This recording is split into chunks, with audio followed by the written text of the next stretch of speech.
In the name of God, the merciful and the compassionate, the first plenary meeting of the High-Level International Conference for the Peaceful Settlement of the Question of Palestine and the Implementation of the Two-State Solutions is resumed. Distinguished heads of state and government, ministers, Your Excellency Antonio Guterres, Secretary General of the United Nations, Your Excellency Philemon Yang, President of the General Assembly, Excellencies, ladies and gentlemen. It is an honor and a privilege for me to co-chair with His Excellency Jean-Noël Barrot, Minister for Europe and Foreign Affairs of France, this high-level international conference for the peaceful settlement of the question of Palestine and the implementation of the two-state solution in accordance with General Assembly Resolution 78/81 of 3rd December 2024. We would like to extend a warm welcome to all of you. This conference is being held to advance the implementation of the United Nations resolutions pertaining to the question of Palestine and the two-state solution for the achievement of a just, lasting, and comprehensive peace in the Middle East. As co-chairs, we're pleased to see the high level of attendance today, which reflects the commitment and political will to achieve the goals of the conference. I invite now my co-chair, His Excellency Jean-Noël Barrot, Minister for Europe and Foreign Affairs of France, to make an opening statement.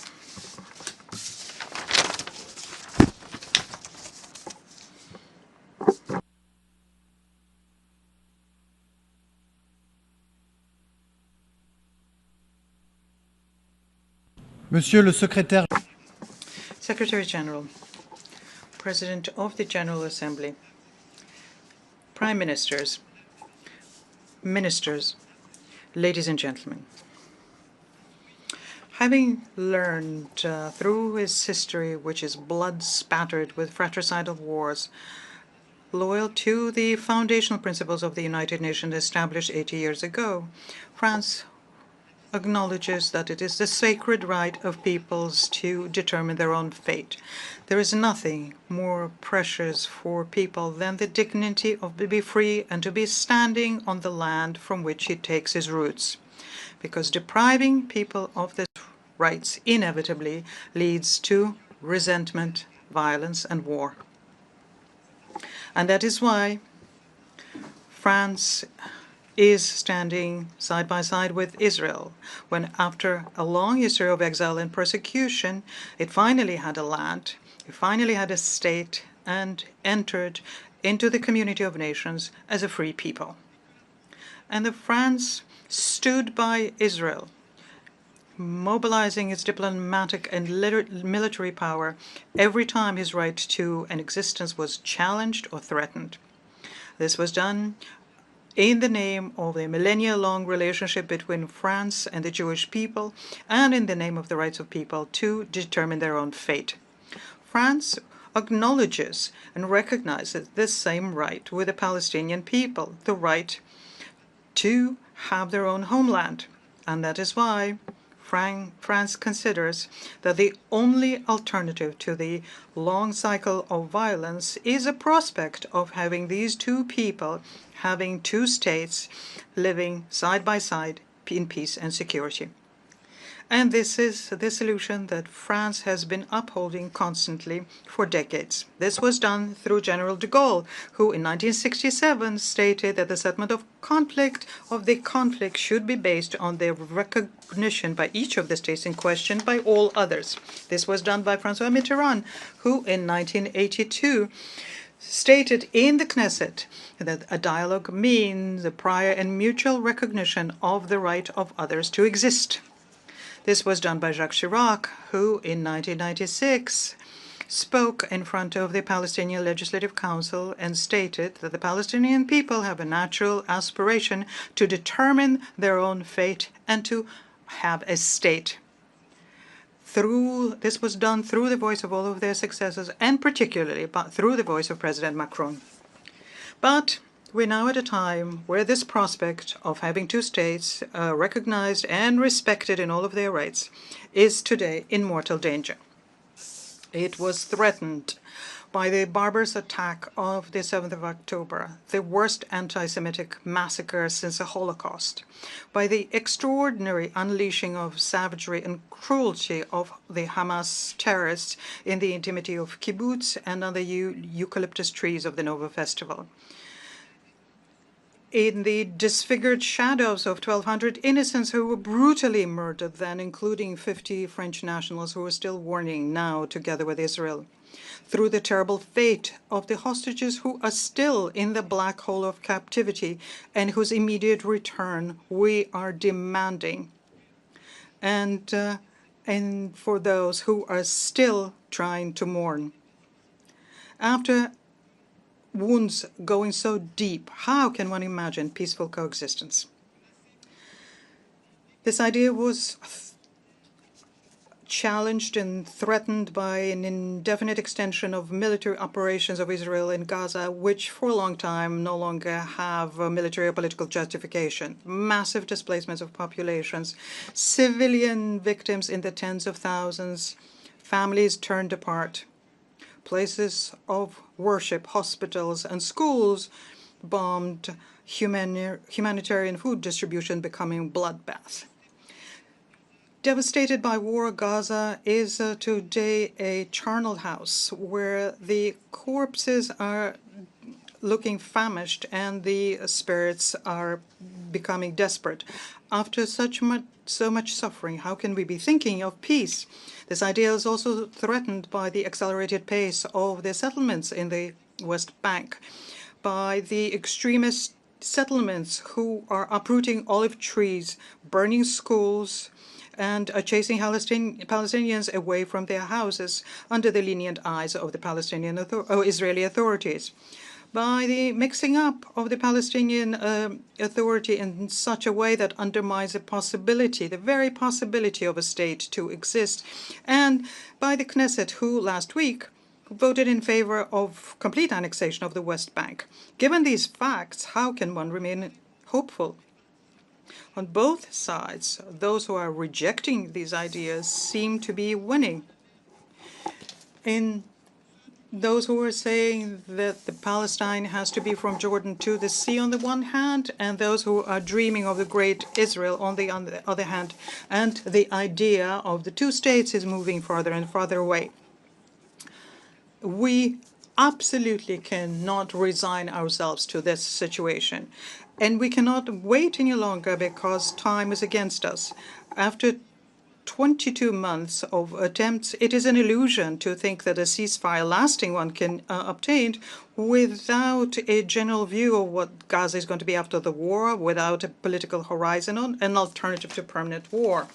And that is why we undertook the initiative, together with Saudi Arabia, a major great country in the Middle East, to launch a collective endeavor to revive the two-state solution. And we would like to thank all of those countries who have joined us in this endeavor and who have worked tirelessly on this for the past 6 months, because this collective undertaking, this conference convened by the United Nations General Assembly, has already resulted in historic commitments which lead us to a new hope. This was expressed in the letter sent by the President of the Palestinian Authority to the President of the Republic and to the Crown Prince.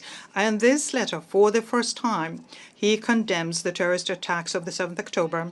He calls for an immediate release of hostages detained by Hamas, asks for Hamas's disarmament and its exclusion from the governance of Gaza, and confirms towards the end that the payments to the families of terrorists will be stopped. He announces a school reform and undertakes to organize presidential and legislative elections in 2026 and accepts that the Palestinian state will be demilitarized. And there we have all of the conditions stipulated by the Prime Minister Benjamin Netanyahu in his speech in 2009 in Bar el-Inam, when he was talking about the preconditions for the Palestinian state.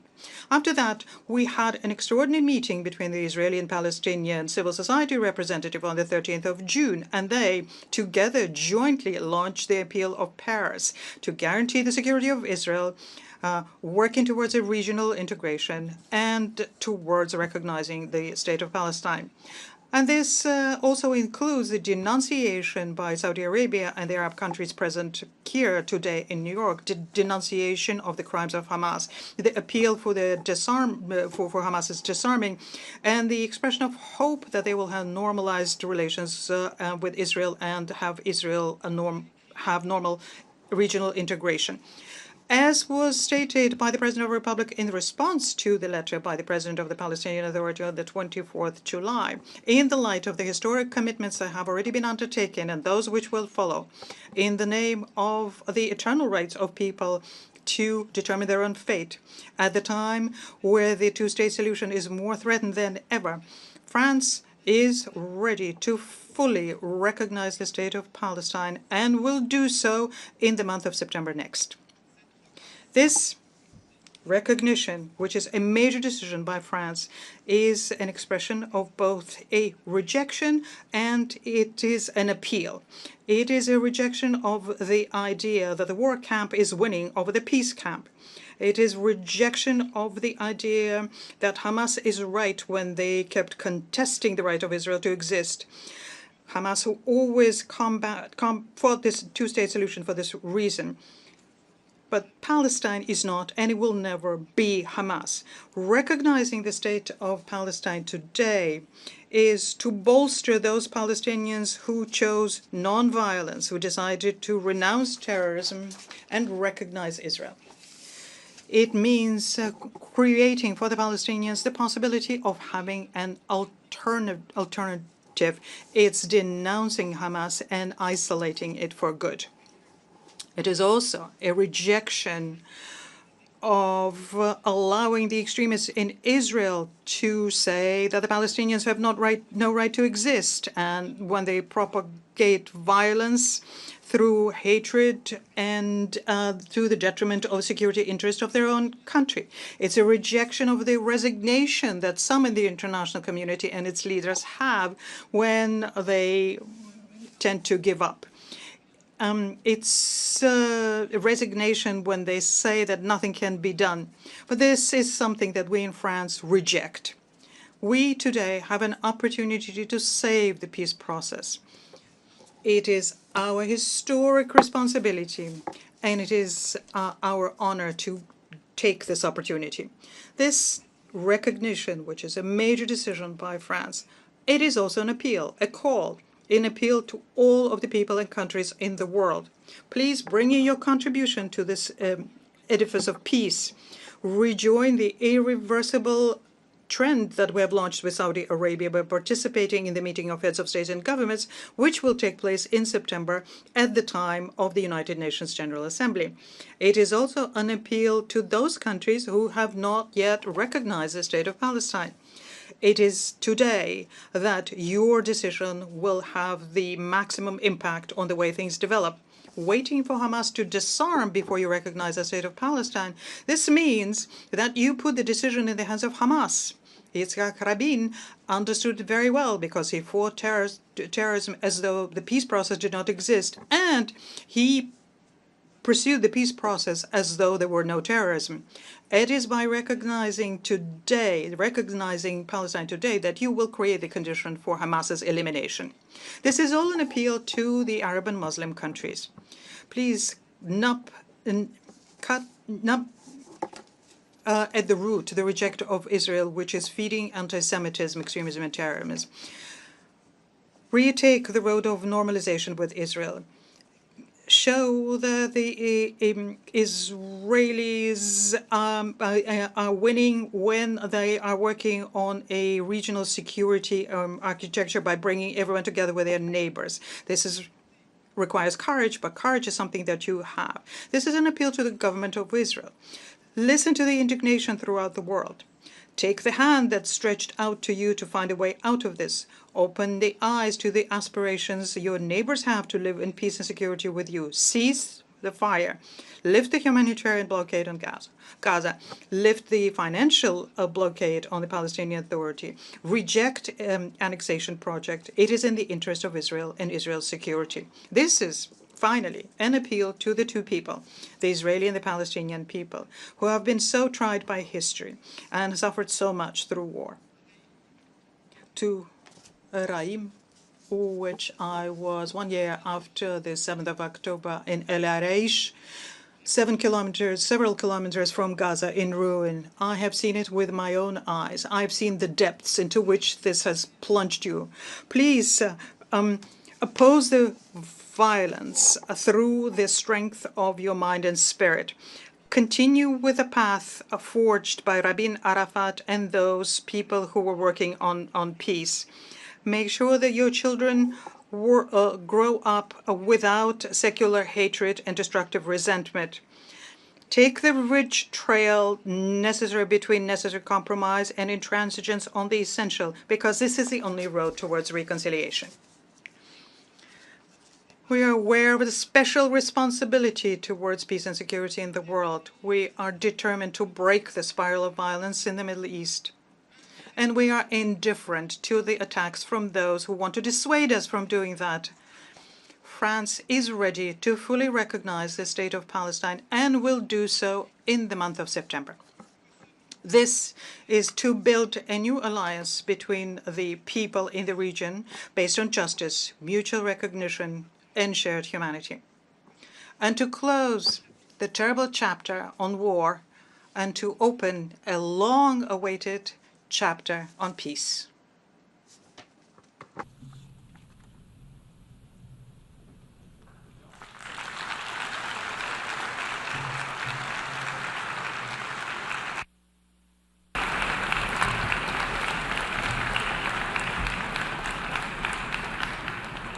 I thank His Excellency Mr. Barrot, and I will now deliver some opening remarks.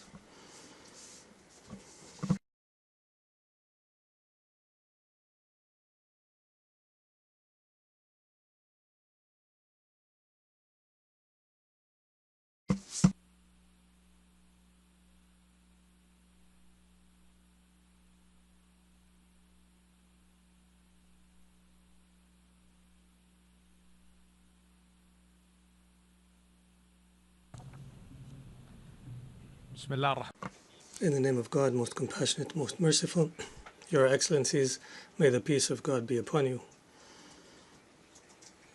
It gives me pleasure to begin by thanking His Excellency Minister of Foreign Affairs of the Republic of France and His Excellency the Secretary General and the President of the General Assembly and the chairs of the working groups for their efforts to prepare for this important conference, which is an opportune moment to move forward with the peace process. Ladies and gentlemen, this conference is held while escalation continues and the expansion of the conflict continues without any regard for the regional implications and global implications and with a manner that entrenches impunity. At the same time, thousands of civilians are suffering the worst kinds of serious violations of starvation and bombardment and displacement, and hindering all international efforts to deliver humanitarian assistance to our people in Gaza. Meanwhile, the Israeli violations also take place in Jerusalem and the West Bank, where settlement policies continue and systemic exercises that want to change the demographic and religious nature of the region. The Kingdom of Saudi Arabia reiterates that peace and security do not take place through a deprivation of rights or through the force. These policies lead to destabilization and eroding the possibilities for peace and expanding extremism, threatening regional and international peace and security. Your Excellencies, the Kingdom of Saudi Arabia reiterates and welcomes what President Mahmoud Abbas has said about the commitment to peace and the continued efforts of the Palestinian government under the leadership of the Prime Minister Mohammed Mustafa. These efforts deserve our appreciation. In this regard, we reiterate that the international community must support the Palestinian people in building their capacities and empowering their institutions through support for the Palestinian Authority and its reform. Ladies and gentlemen, the Kingdom of Saudi Arabia believes that peace cannot be built without empowering the Palestinian people economically and through development. Accordingly, The Kingdom of Saudi Arabia is promoting and expanding its cooperation with the Palestinian Authority to build capacity and to achieve digital transformation and to cooperate with the private sector so the economy can advance. In this regard, we mention the critical role of international organizations and the World Bank, including the IMF, in supporting the Palestinian people, whether through financing development or through technical assistance.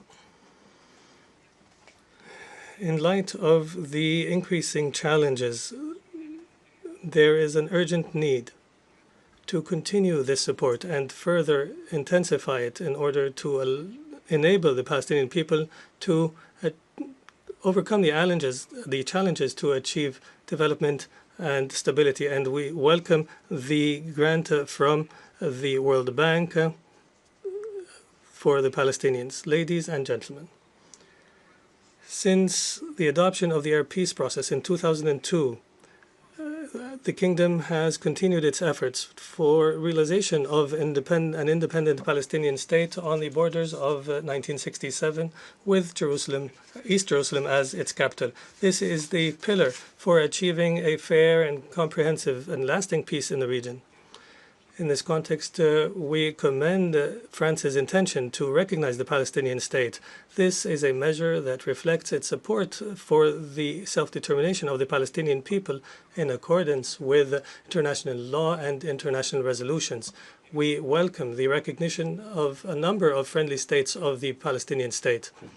And we call on other states to take this important and responsible measure and to engage in a credible process that is irrevocable to achieve peace and security for all people in the region. We realize we must maintain the political process, and therefore the Kingdom has launched this conference and has cooperated with the European Union and Norway, and we are working to operationalize a mechanism that is time-bound to follow up on the outcomes of this conference and to support practical measures to end the occupation and to establish the independent state of Palestine and achieve regional security. In conclusion, we call on you to join the final outcome document and to participate in its implementation. Our collective responsibility requires us today to work urgently to end the humanitarian disaster that is threatening the credibility of the international law and to enable the Palestinian people to achieve self-determination in order to achieve peace and security for all people in the region, opening the way towards stability, prosperity, and development. And may the peace of God be upon you.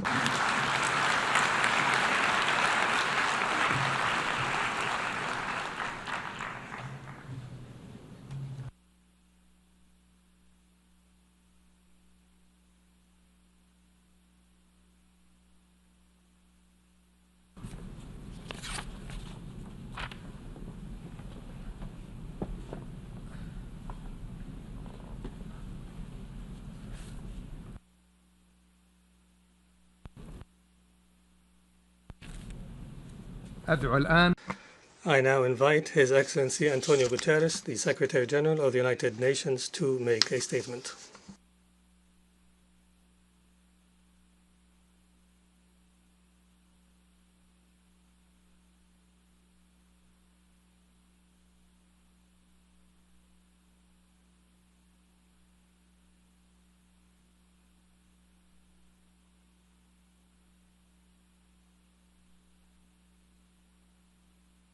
Distinguished co-chairs, Mr. President of the General Assembly, Excellencies, ladies and gentlemen. I once again thank the government of France and the Kingdom of Saudi Arabia for organizing this international conference on the implementation of the two-state solution. Let's tell it straight. For decades, Middle East diplomacy has been far more process than peace. Words, speeches, declarations may not have much meaning to those on the ground. They have seen it before. They have heard it before. Meanwhile, destruction and annexation bulldoze ahead. the onus and obligation is on all of us to prove that this effort is something different. We know the central question for Middle East peace is implementation of the two-state solution, where two independent, sovereign, democratic states, Israel and Palestine, live side by side in peace and security. My central question to those who stand in the way is this: what is the alternative? A one-state reality where Palestinians are denied equal rights and forced to live under perpetual occupation and inequality? Or a one-state reality where Palestinians are expelled from their land? That is not peace. That is not justice.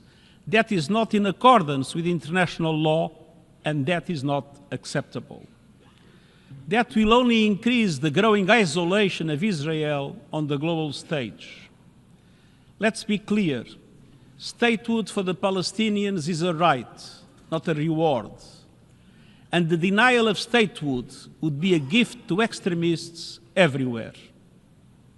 Excellencies, the only realistic, just and sustainable solution is two states, Israel and Palestine, living side by side in peace and security, within secure and recognized borders on the basis of the pre-1967 lines, with Jerusalem as the capital of both, in line with international law, UN resolutions, and other relevant agreements. Two states recognized by all and fully integrated into the international community. But time is running out. With every passing day, trust is slipping, institutions are weakened, and hopes are dashed.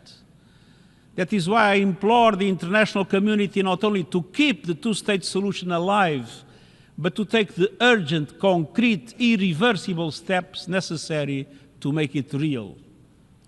That means immediately ending violence, immediately ceasing annexation and settlement activities as called by the International Court of Justice, rejecting the forced displacement of the Palestinian population from any part of the occupied Palestinian territory, which would constitute a grave violation of international human rights and humanitarian law, rejecting any form of ethnic cleansing, ensuring full accountability for any atrocity crimes and other violations of international law, restoring credible political dialogue, and reaffirming the equal rights and dignity of both peoples.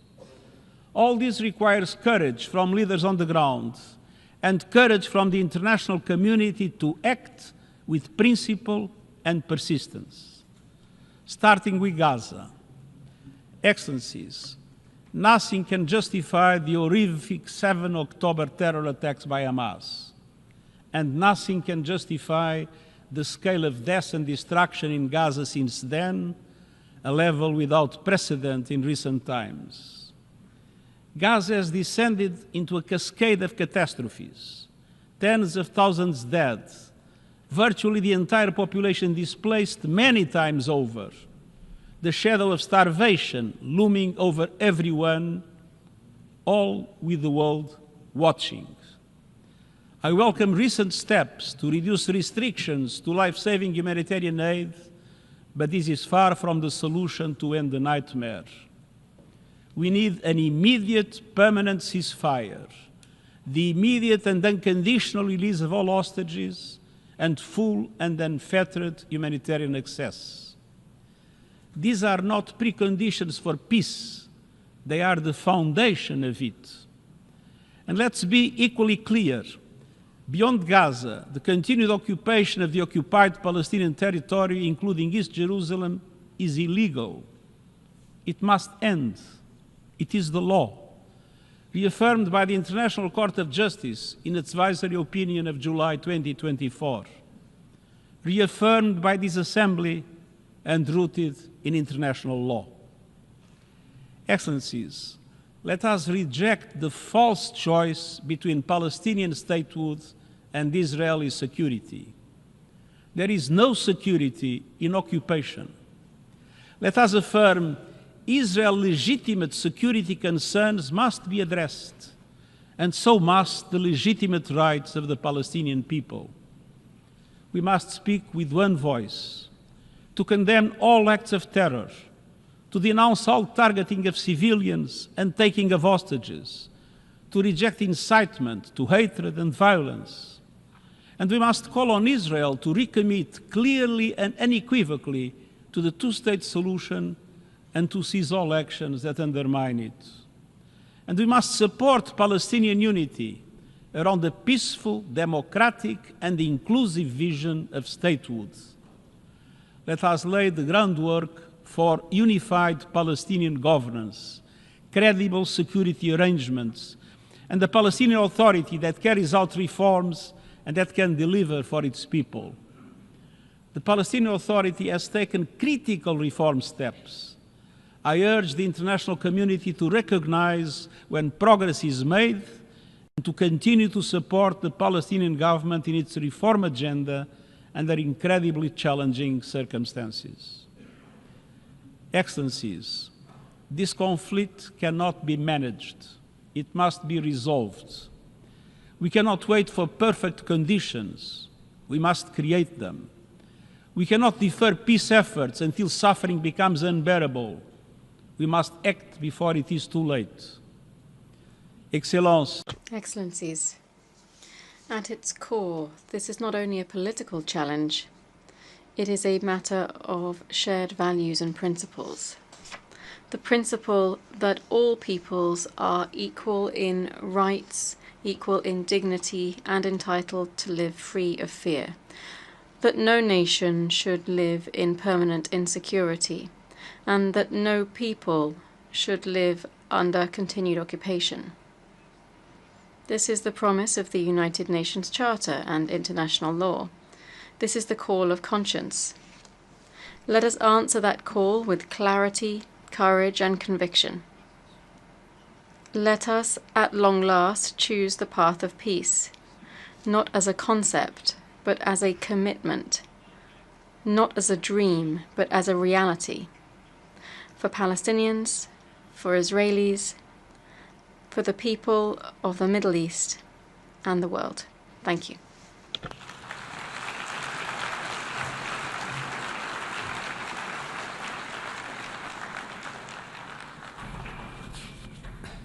I thank the UN Secretary General, and I now invite His Excellency Philemon Yang, President of the General Assembly, to deliver a statement.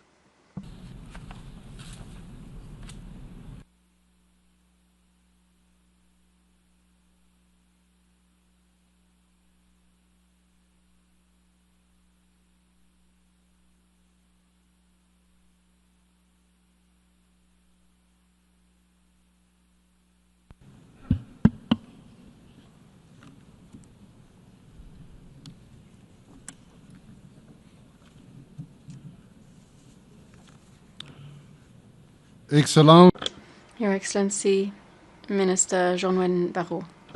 Your Highness, Prince Faisal bin Farhan, Mr. Secretary General of the UN, Prime Minister Dr. Mohammed Mustafa, Your Excellencies, ladies and gentlemen. Let me begin by thanking France and Saudi Arabia for co-chairing this high-level conference. Bravo, well done. I also commend the co-chairs of the 8 working groups for their efforts in preparing for this conference. Excellencies, we are at a critical moment in the long history of the Israeli-Palestinian conflict. It is indeed a history-making moment. The abhorrent attacks of Hamas on 7th October 2023 against Israel caused a war in Gaza, which has been ongoing for over 21 months. we have called for an immediate end to the conflict and the unconditional release of all the hostages. The war in Gaza has brought unimaginable suffering to thousands of human beings. To Palestinian civilians, including women and children, who continue to face death, destruction, deprivation, and displacement on a horrifying scale. And to Israeli hostages who remain in captivity under extremely painful conditions. This human suffering is unacceptable and it must end now. Excellencies, the horrors in Gaza and the endless cycle of violence between Israel and Palestine make it painfully clear we cannot go on like this. This conference today is needed more than ever before and must lead to a decisive change in direction. If we do not address once and for all the Israeli-Palestinian conflict through the two-state solution, we will not be able to achieve lasting peace and stability in Palestine and in the Middle East. This is the reason why we have gathered here today. This is why this conference must be a success, and this is why this conference must chart an irreversible path towards the implementation of the two-state solution. We simply cannot afford more excuses and more delays. We must act now. Your Excellencies, last month, the General Assembly adopted a resolution that reflects the urgent demands of the international community with respect to the war in Gaza. The urgent demands include, first, an immediate, unconditional, and permanent ceasefire to be respected by all the parties concerned. Second, the immediate, dignified, and unconditional release of all hostages held by Hamas and other groups. Third, the immediate and permanent facilitation of full, rapid, safe, and unhindered entry of humanitarian assistance at scale, including food and medical supplies, into and throughout the Gaza Strip, and its delivery to all Palestinian civilians. The international community must ensure that Israel and Hamas finally comply with these demands and with the obligations under international law and international humanitarian law. Excellencies, while the situation in Gaza is dramatic, we must not lose sight of the deeply concerning and equally urgent situation in the occupied West Bank, including East Jerusalem. Violence against civilians, including acts of terror, settler violence, settlement expansion, seizures, demolitions, and forced displacements are eroding any prospects for a political solution to the Israeli-Palestinian conflict. Let me be clear. This conflict cannot be resolved through permanent war, nor through endless occupation or annexation.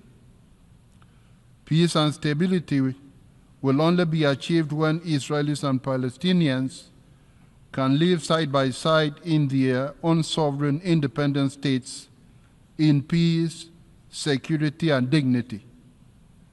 When Palestinians recognize the state of Israel and Israelis recognize the state of Palestine, that will be a good thing.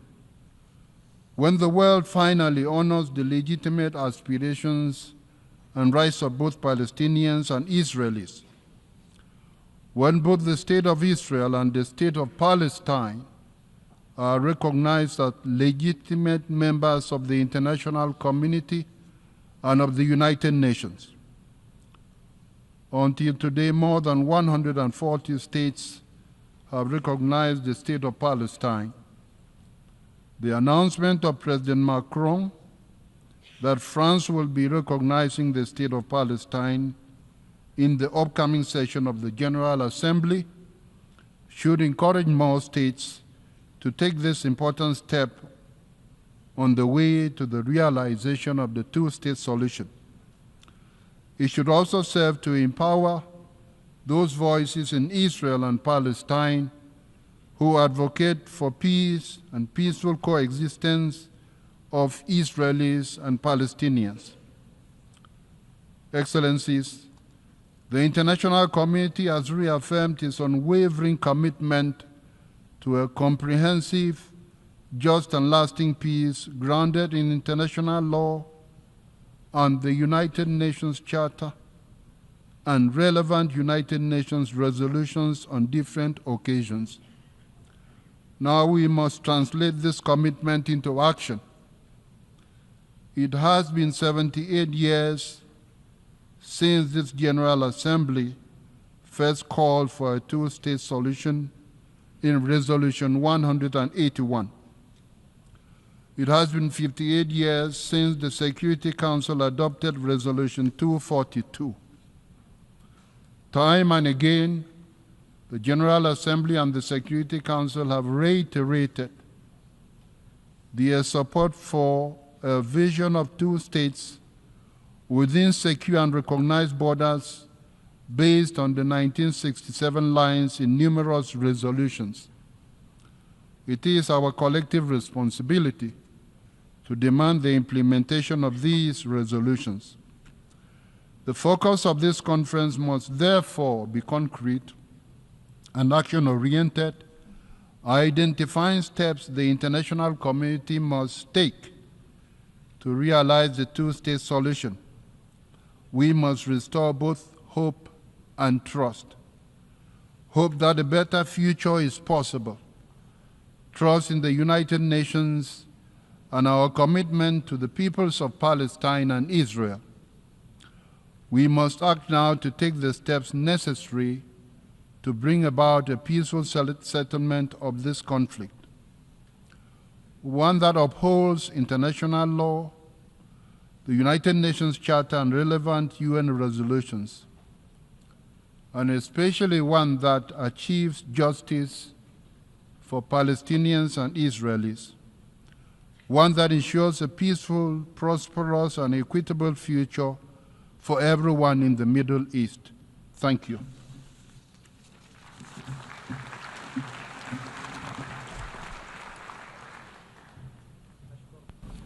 أشكر رئيس الجمعية العامة.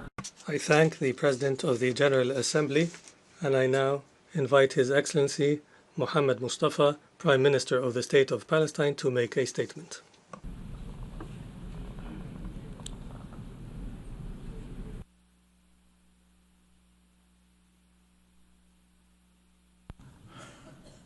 صاحب السمو الأمير فيصل.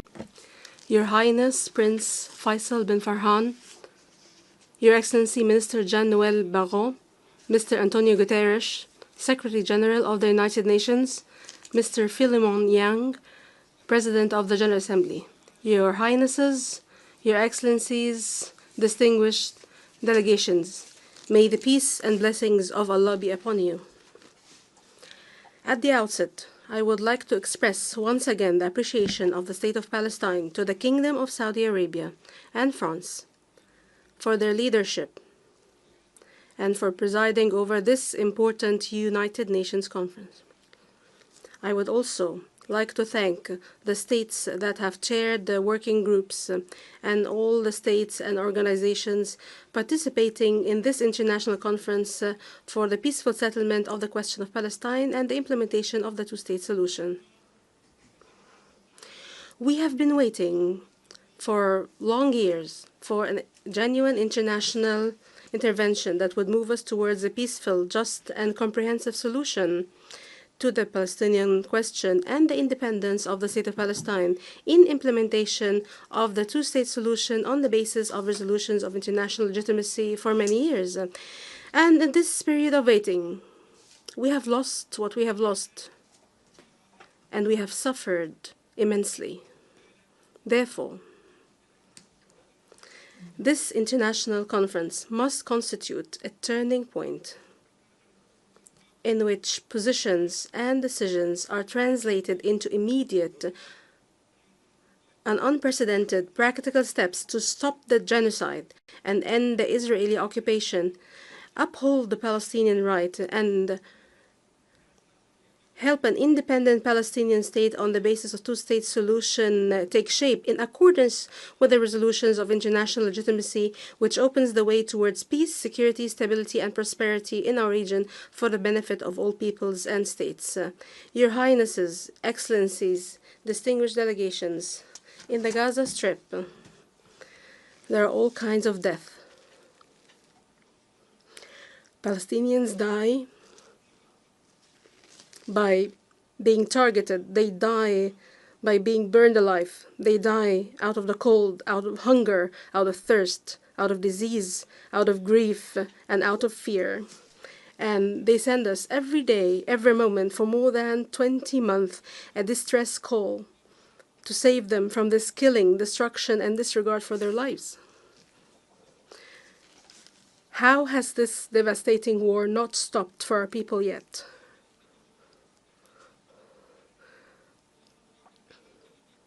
How come there's no stop to this countless innocent lives lost?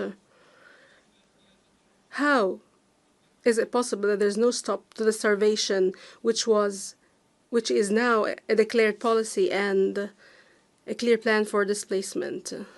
Do not accept from Israel any excuse or justification for targeting Palestinian civilians, doctors, humanitarian staff, journalists, and the imposition of a policy of collective punishment on the Gaza Strip and its inhabitants without exception, as well as the destruction of homes, hospitals, schools, mosques, churches, even graves, and all the elements of life in Gaza, and preventing the entry of aid and obstructing its safe distribution and killing who seek to receive some aid.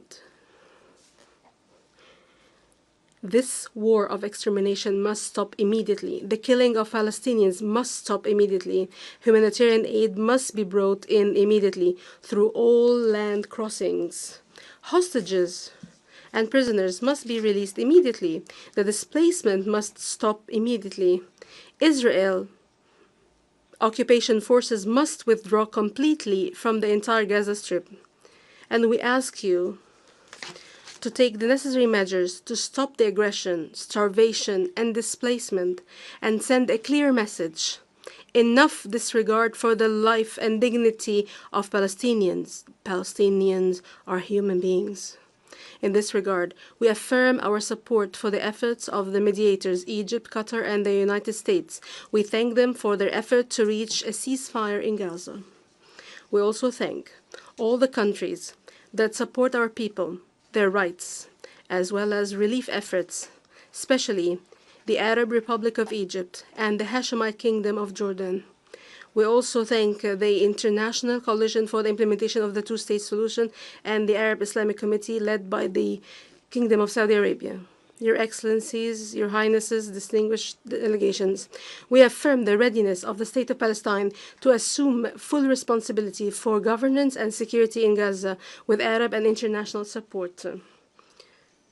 We also stress that the State of Palestine is the only holder of the right to rule the entire Gaza Strip, and it is the holder of the exclusive right to maintain security. Israel must withdraw completely from the Gaza Strip, and Hamas must relinquish its control over the Strip and hand over its weapons to the Palestinian Authority. We also reaffirm our position rejecting violence and terrorism in all its forms, including targeting and attacking civilians. And on this basis, the State of Palestine is ready to invite a temporary Arab and international support force to support stability by a resolution adopted by the Security Council in order to provide protection for our Palestinian people and to ensure a ceasefire and to support the Palestinian government and its security services, and not as a substitute for it, within a framework that contributes to the establishment of an independent Palestinian state based on international legitimacy resolutions and the implementation of the two-state solution. We are also working with brotherly Arab countries and the international community to reconstruct Gaza and prevent the displacement of our people from their land, including by holding an international conference in Egypt to start implementing the Gaza Reconstruction and Recovery Plan and providing it with the necessary support. Your Highnesses, Excellencies, distinguished delegations, as soon as you look at the West Bank, including East Jerusalem, you see the intentions and appetite of Israel government and settlers in annexing the Palestinian land and reducing the Palestinian presence on it and ending it if possible, besieging and exhausting Palestinian government and weakening its ability to carry out and fulfill its governmental tasks through political, financial, military pressure. And the last chapter of these policies was the decision by the Israeli Knesset to annex the West Bank. Hence, the international community must move beyond the time of condemnation and denunciation and move to a stage where it forces Israel to cease its annexation practices, settlement, including settler terrorism and violence, killing and captivity, restriction on movements, attacks, and destruction of villages, cities, and camps, and prevention of return to them. Attacks also on Islamic and Christian holy sites, withholding Palestinian tax funds, as well as threatening to paralyze the Palestinian banking sector in an attempt to destroy the state of Palestine and the two-state solution. Your Highnesses, hence, we stress the importance of holding this conference and the issuance of the UN Declaration for the peaceful settlement of the Palestinian question and the implementation of the two-state solution 1 year after the issuance of the advisory opinion of the ICJ. This confirms the beginning of a different approach, different from previous approaches, an approach that is bolder and more capable, that leads us towards the actual implementation of the resolutions of international legitimacy and the embodiment of the independent Palestinian state on the ground and the implementation of the two-state solution on the 1967 borders and the achievement of a future of peace, security, and stability in which all states of the region live side by side and good neighborliness. We hope that the Israelis would seize this opportunity. Your Highnesses, distinguished delegations, we want a free, independent, and sovereign Palestinian state that is modern and developed, that is the source of pride for all the sons and daughters of the Palestinian people everywhere, in which law, peace, and security prevail. We want it to be a state that is not subject to occupation, that is free of violence and terrorism, that adopts a culture of peace, that lives up to the aspirations and enormous sacrifices of our people, that guarantees its rights, freedom, and dignity. In this regard, President Mahmoud Abbas announced at the Arab Summit that comprehensive presidential and legislative elections will be held within a year, as has been done previously in all of our occupied territories, including East Jerusalem, and he asked the international community to provide us with assistance in holding such elections. These will be open elections based on the platform of the PLO and its commitments and the resolutions of international legitimacy under the slogan, "One government, one state, and one set of arms." We are confident that this conference will contribute to ending the war on Gaza, ending the occupation, and embodying the sovereign Palestinian state, including by mobilizing political, financial, and economic support for the Palestinian government so that it can strengthen state institutions and implement the reform plan. Towards that end, we call on the convening of a donor conference as soon as possible to achieve these goals. Your Highnesses, Excellencies, heads of delegations, the Palestinian people have the right to live in freedom and dignity in their homeland. And every people in the world deserves to live in peace and security. However, all this can be achieved only through the realization of the inalienable rights of the Palestinian people. Foremost among them is the right to self-determination, the right to return, and the embodiment of the state of Palestine an independent state of Palestine on the borders of 1967, with East Jerusalem as its capital, to live side by side in security and peace with Israel. The Palestinian Liberation Organization, the sole legitimate representative of the Palestinian people, has recognized Israel for more than 30 years.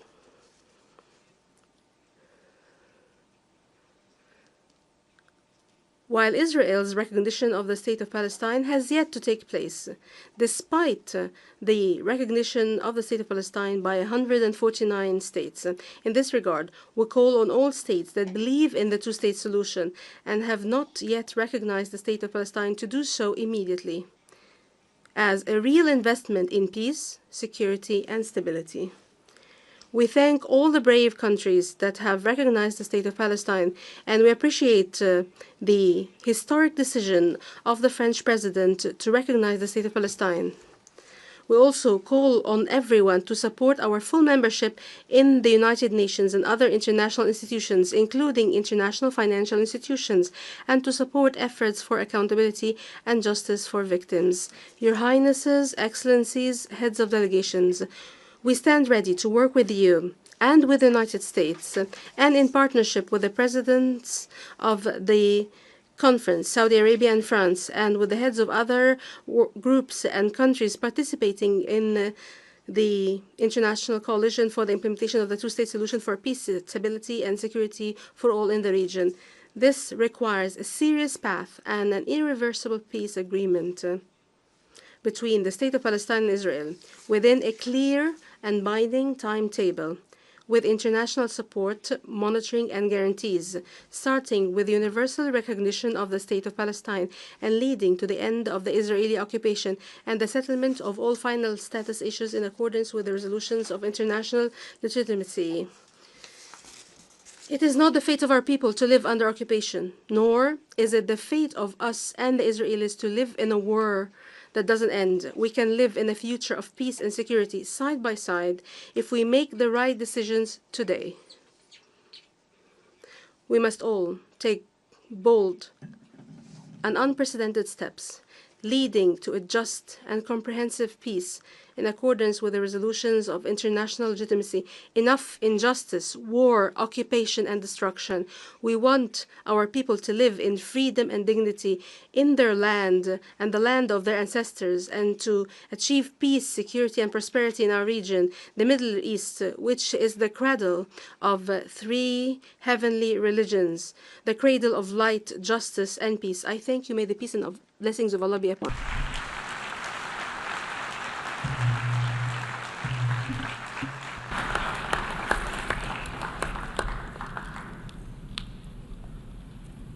أشكر دولة رئيس مجلس الوزراء في دولة فلسطين. I thank His Excellency the Prime Minister of the State of Palestine.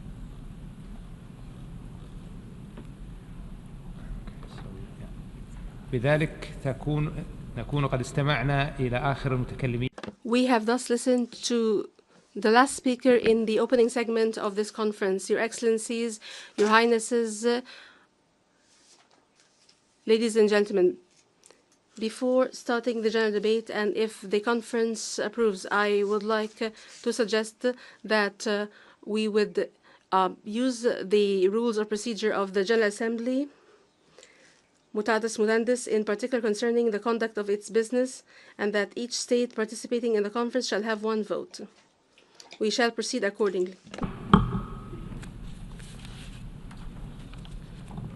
أعطي الكلمة الآن إلى I now hand the floor to my fellow co-chair, His Excellency Jean-Noël Barrot, Minister for Europe and Foreign Affairs of France.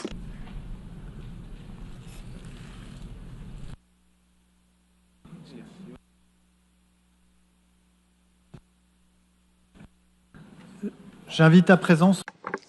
I now invite His Excellency Sheikh Mohammed bin Abdul Rahman bin Jasmin Al Thani, Prime Minister and Minister for Foreign Affairs of the State of Qatar, to address the conference.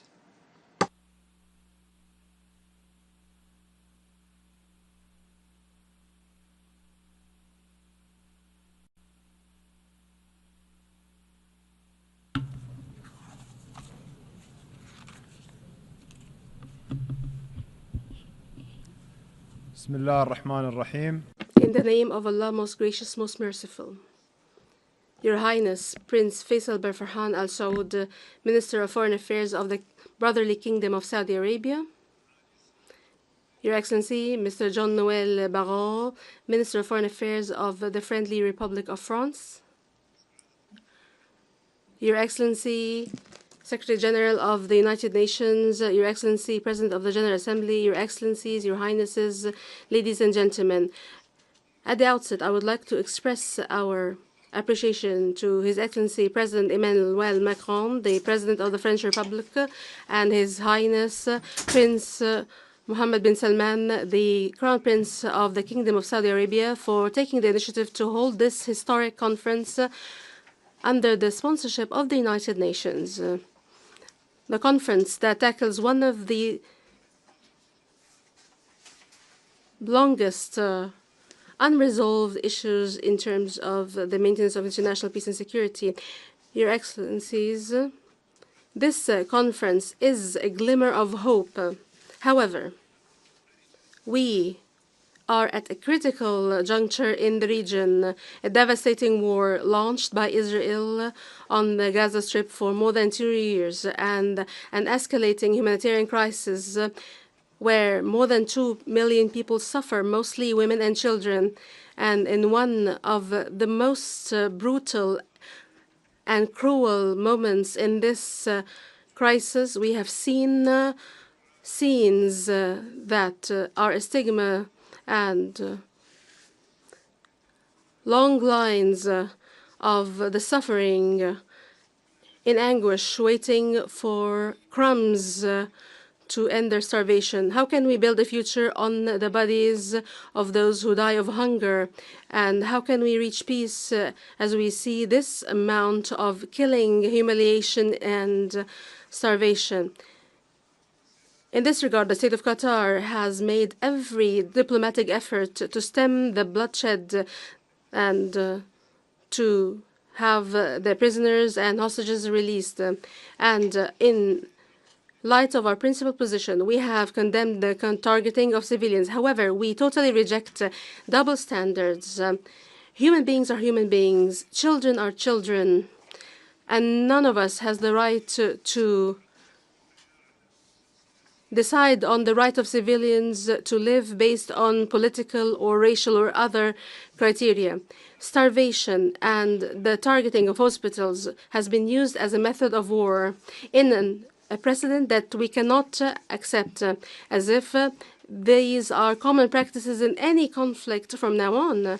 And the State of Qatar reaffirms once again its total rejection of the use of food as a tool to bring pressure to bear or a method of war or a weapon in war. And we condemn blockade and forced displacement against civilians and defenseless civilians, and the use and the targeting of vital facilities, hospitals, and shelters in a violation of international law and international norms.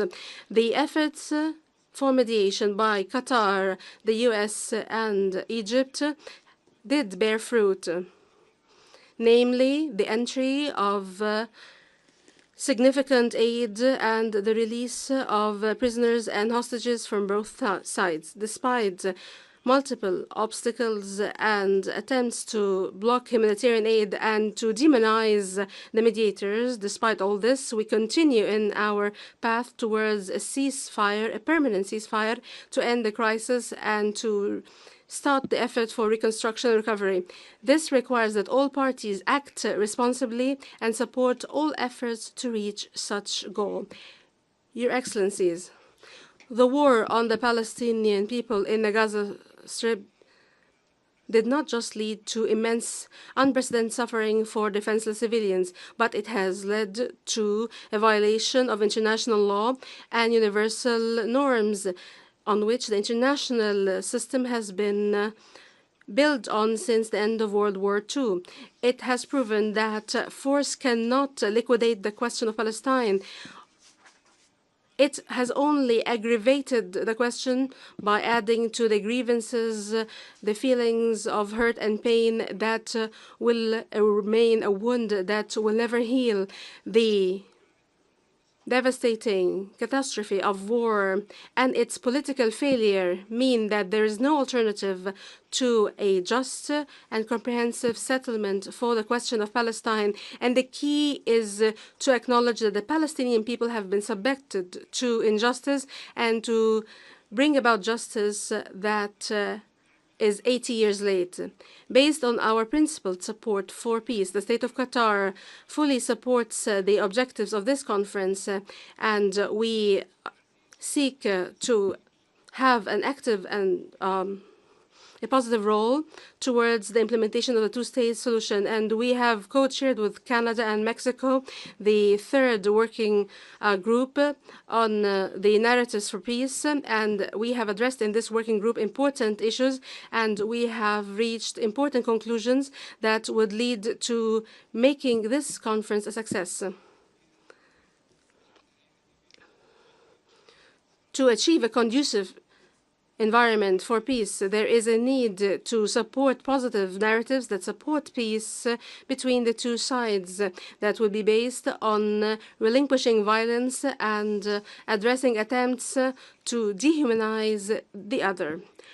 Your Excellencies, the State of Qatar stresses its firm position vis-à-vis the peaceful settlement of the question of Palestine based on the principles of international law and the rules of international legitimacy based on the two-state solution as the only viable practical solution to end the conflict and to achieve just and comprehensive peace. Hence, the State of Qatar calls for a clear and unified international position that rejects all practices that hinder negotiations and chances for comprehensive and just peace. Here, we welcome the recognition by a number of states of the State of Palestine in the West Bank and the Gaza Strip based on the 1967 borders, because we believe this is a vital step towards achieving security and stability internationally and regionally. We also welcome the commitment by the Friendly Republic of France to recognize the State of Palestine next September. Ladies and gentlemen, holding this conference represents the collective will of the international community to translate words into actions and to actively contribute towards the peaceful settlement of the question of Palestine in all its dimensions. The international community has a responsibility to create an environment conducive to reaching a comprehensive and just peace, to bring back the strong role of international legitimacy after this horrific war, and to provide humanitarian, economic, and political necessary support. We hope that this conference would represent a turning point that would lead to tangible commitments, not just statements, and would pave the way towards practical steps towards the implementation of the two-state solution, towards a comprehensive, just, and permanent and lasting settlement of the cause, and would lead to stability in the entire region. I thank you.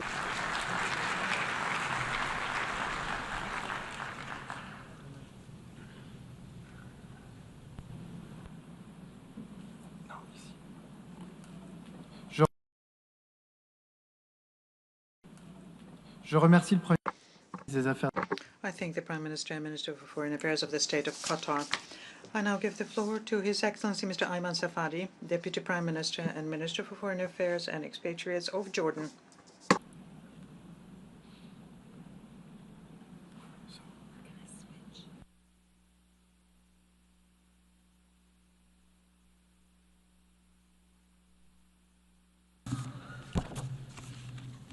Bismillah ar-Rahman ar-Rahim. In the name of God, the Merciful and the Compassionate. Your Highness,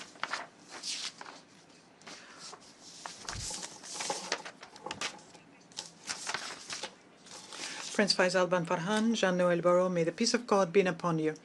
We are here to affirm that there is only one road leading to just peace, ensuring peace and stability for the entire region. The two-state solutions, which puts an end to occupation and oppression and allows for the creation of an independent and sovereign Palestinian state on the national Palestinian territory, living in peace and security with Israel under international law and in line with the Arab Peace Initiative.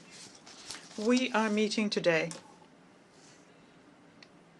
at the time where the disastrous impact of the failure of this solution is unfolding before our eyes in the form of death, destruction, hunger, which tramples international humanitarian law underfoot.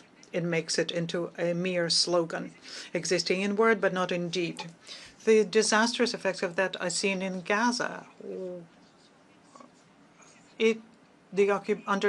Under occupation, it's become a cemetery for its inhabitants and also for our common values.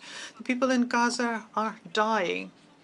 We can see mothers crying over their dying children, people who cannot find anything to drink or eat or any medication to alleviate the suffering of people. Mothers are watching their children's short lives ending.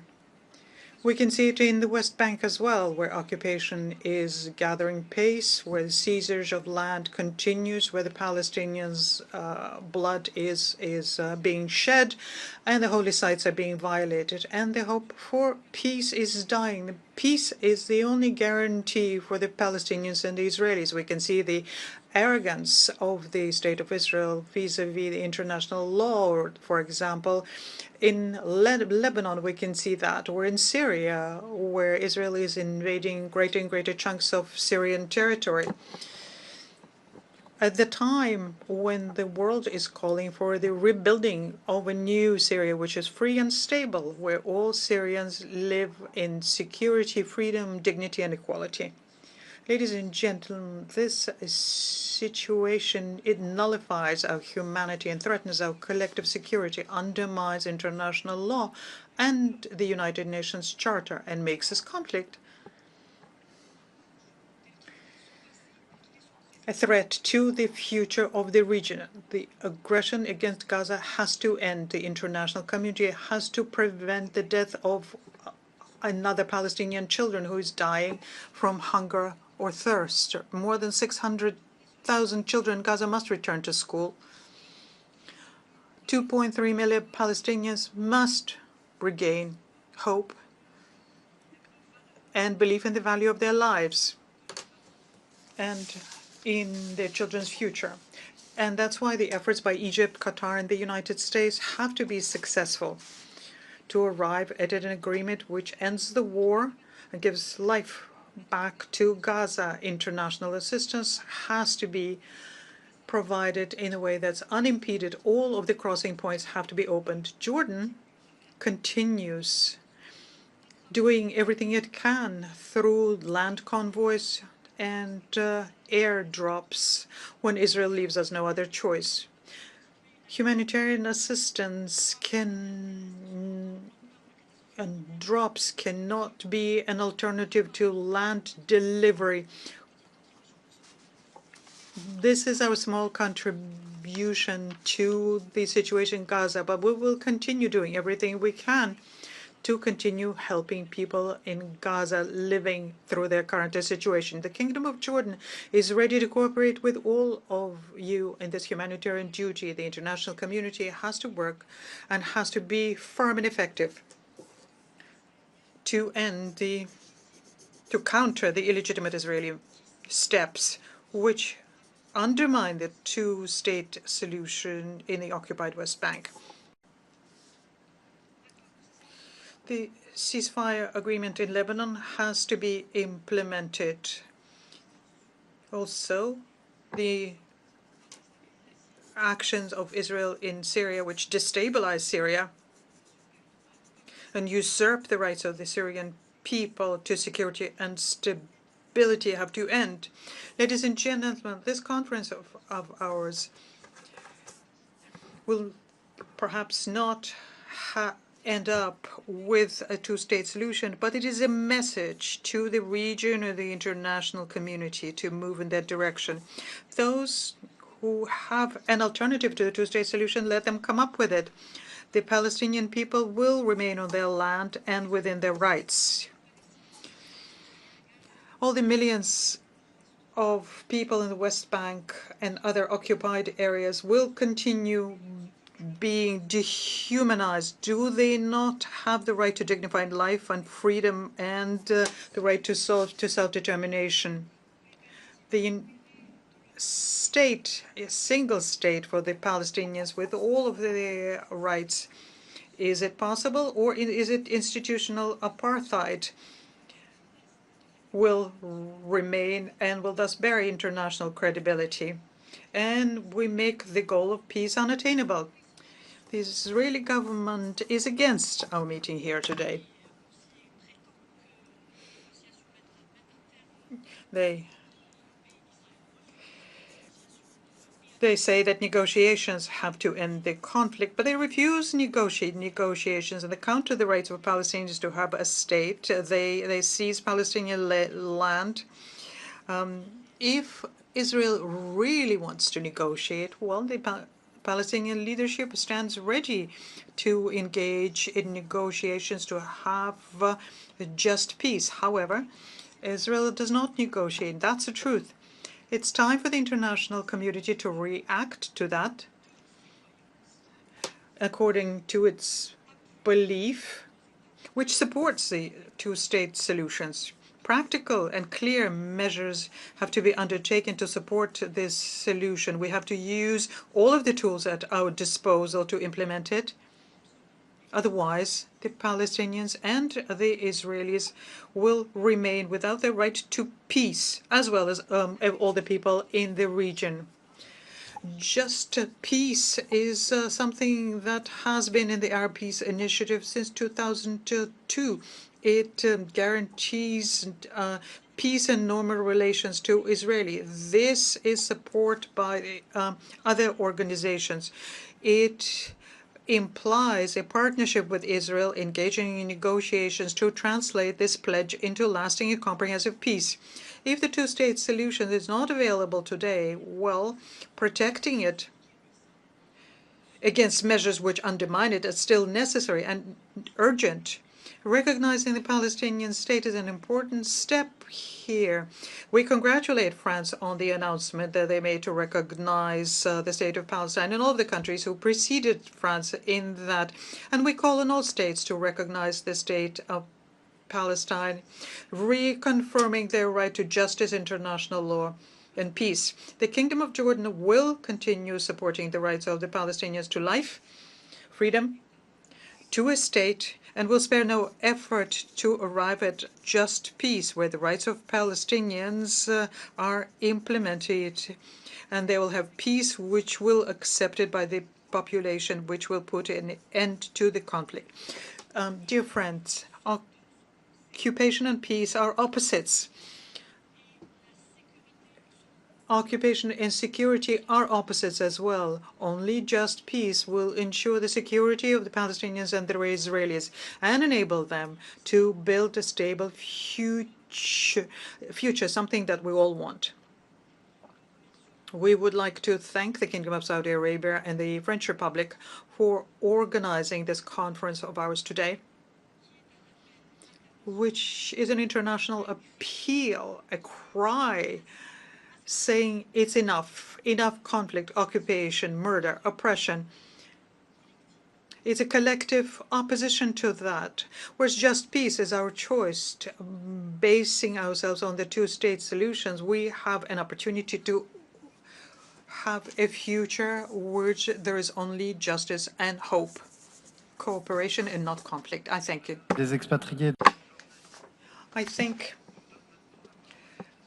His Excellency Ayam Safaji. I now give the floor to Her Excellency Diane Fayon, Deputy Prime Minister, Minister of Foreign and European Affairs of the Republic of Slovenia.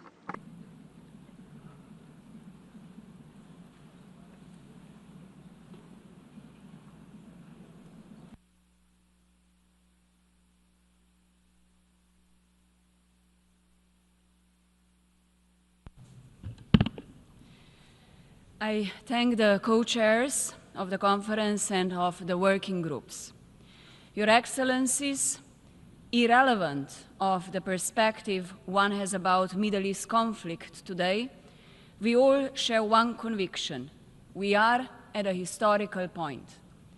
How peace in the Middle East will be pursued is what will define the history our generations write. History is rarely about big words. History is about action or lack of it. The wholes of this organization have observed both, and our nations have shared experiences of those consequences. Suffering or prosperity, justice or inequality, grievance or accountability. When writing history of our generation, Slovenia decided to use the ink of action. And let me name just a few. Together with Ireland, Norway, and Spain, Slovenia recognized the State of Palestine last year and established diplomatic ties shortly after. Together with Jordan and Kuwait, we launched an initiative supporting UNRWA through shared commitments, which enjoys support of over 120 signatories to this day. And we continue to strengthen partnership with the agency. We acted upon the mandate entrusted to us as the Security Council member, pushing for action in the Council and supporting membership of Palestine in the United Nations. We participated in proceedings for advisory opinions of the International Court of Justice and supported action in the General Assembly. We were among the first countries recently to respond to settler violence by adopting sanctions against 2 Israeli ministers. And we have supported any well-intended other initiative along the way, including the US, Egypt, Qatar-led mediation efforts. But our efforts cannot and will not end there.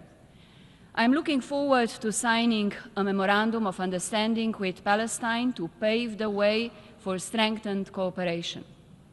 Palestinian ownership is central to the two-state solution. We continue valuing dialogue also with Israel, with the region and the civil society. Our door is always open to build trust. Your Excellencies, we are heartbroken by the devastation and immense suffering of civilians in Gaza. The months-long Israeli blockade of humanitarian aid has resulted in famine spreading across Gaza. Children are suffering the most. We take note of recent temporary measures which are long overdue and definitely not enough. We are appalled by dangerous trajectories in the West Bank, including East Jerusalem, and we resolutely stand against terrorism and strongly condemn Hamas' barbaric attack on October 7th. We do not need a new blueprint to reverse the course of history, as we already have it. We have international law, and Slovenia calls for its full respect. This includes the decisions of the ICJ, both advisory opinion on occupation as well as provisional measures on Gaza. And I feel compelled to underline that this includes accountability. We once again reaffirm our full support to the work of the International Criminal Court and human rights mechanisms. We also need courage and respect. We simply need more. We all share responsibility. We will be judged by history for our actions as well as for lack of them.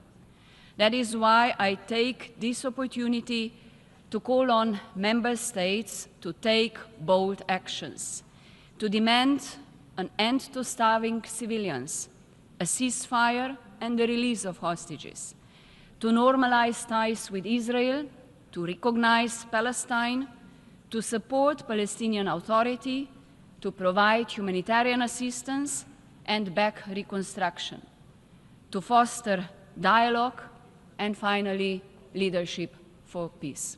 I thank you all.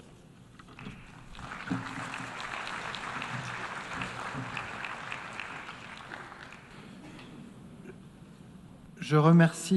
I thank the Deputy Prime Minister and Minister for Foreign Affairs of Slovenia, and I now give the floor to His Excellency Mr. Xavier Bettel, Deputy Prime Minister and Minister for Foreign Affairs and Foreign Trade and Minister for Cooperation and Humanitarian Action of Luxembourg.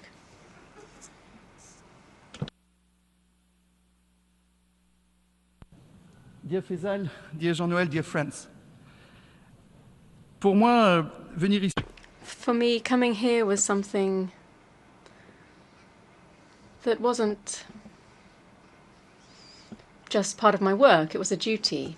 It's a duty as someone who has now been Foreign Minister for almost 18 months. I've been to Palestine and Israel 4 times, and once I went to Jordan, and countries that are also experiencing the direct consequences of the situation. I've been to Egypt once and Qatar once, and I'd like to thank both of you for inviting us here to keep up the momentum on the situation in Palestine. This situation, when you look at public opinion, is divisive. Some are for it, some are against. Can't we just take a position for peace, for young people, for women, for people who have nothing? Do we have to take a position today which is for Palestine and therefore against Palestine, or for Palestine and therefore against Israel? Are these the cliches that we want to fall into, that we have to be against each other and not find pragmatic solutions in this situation? I'm also thinking about the hostages from the 7th of October, families who don't even know whether their relatives are still alive. Imagine being in that situation and not knowing what happened to a member of your family. So we need to be brave, to all of us, to be able to forge ahead in one direction towards peace and to ensure that we can live together. For the Palestinian Authority, it's very difficult. And as we saw today, it's very difficult to condemn Hamas, and we know that Hamas, for some, is still the solution in Gaza. To have to explain to young Gazans who have just buried their parents following bombings the night before that they have to find peace with Israel, to say to young Israelis that they have to find peace with Palestinians when some of their relatives are still being held hostage. But that's the reality on the ground. So today, I see a situation that is very difficult to accept, very difficult to understand, and nonetheless we've understood the reaction of Israel that wanted to have self-defense and defense to the action of the 7th of October. But we need to keep proportions and see what is proportionate today. We have UNRWA. UNRWA was the first agency to have to close, and we can see that the aid that should have been delivered by UNRWA, those on the ground are seeing every day how important they were for health, for education, for humanitarian action. More than 1,000 people have died just going to find aid, to get food. And today, if you don't get shot or killed under bombs, you'll die of starvation following the humanitarian aid that's been blocked at the borders. So this really is an inexplicable, intolerable situation. UNRWA wasn't perfect. We have our report from our ex-colleague, Ms. Colonna, who shows where action needs to be taken, and we've seen the determination from the Palestinians to go in that direction. We've heard from Minister Smotrich Ben-Gvir, who will say that if we occupy Palestine, we will have no more housing issues, to say that a Prime Minister that's also silent. I was a Prime Minister for 10 years of Luxembourg, and when I saw something that was unacceptable, I said so. I said that words were unacceptable, and that the silence of President Netanyahu is a fact.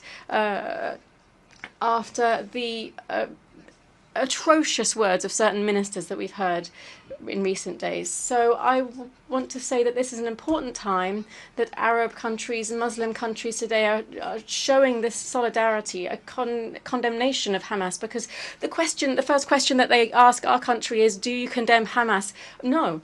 We need to ensure demilitarization of Hamas. Hamas can't be an alternative to the Palestinian Authority. We have to have elections in Palestine. We have to have demilitarization. We have to have de-radicalization. But we have to give hope to the Palestinian population that today, if it doesn't see a solution, risks being even more demanding and wanting to react to what it's seen. So we need to give hope to young Palestinian people and a future to young Palestinian people. And we need to strengthen the Palestinian Authority. We are seeing that the money from taxes paid by Palestinians is not paid back to the Palestinian authorities by the Israeli government. It's a very difficult situation, but the Grand Duchy of Luxembourg president is leaning in the direction of taking this step in September and to recognise the state of Palestine. We're being asked, well, will that change anything? Last year we saw Slovenia, Norway, Spain and Ireland that already did that. But I hope that this dynamic now, President, will make it possible to make progress. We see great determination to condemn Hamas, or demilitarize Hamas among countries in the Middle East. So we mustn't lose this momentum, and we hope that one day our Israeli colleagues will understand that Israeli security will be peace in Palestine, and that saying today that supporting Palestine is not an act against Israel. On the contrary, it is for a future in security for future generations. Thank you.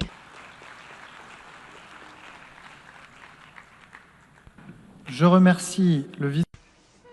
I thank the Deputy Prime Minister, Minister for Foreign Affairs and Foreign Trade, of Cooperation and Humanitarian Action of Luxembourg. I would invite speakers to respect the time limit of 5 minutes that is granted to each speaker so that everyone can take the floor.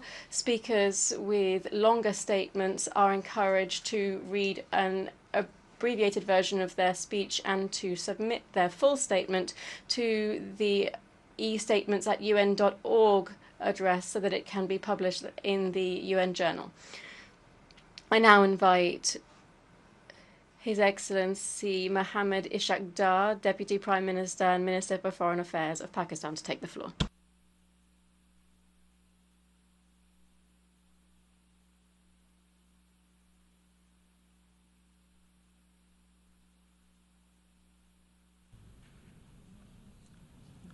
Honorable co-chairs,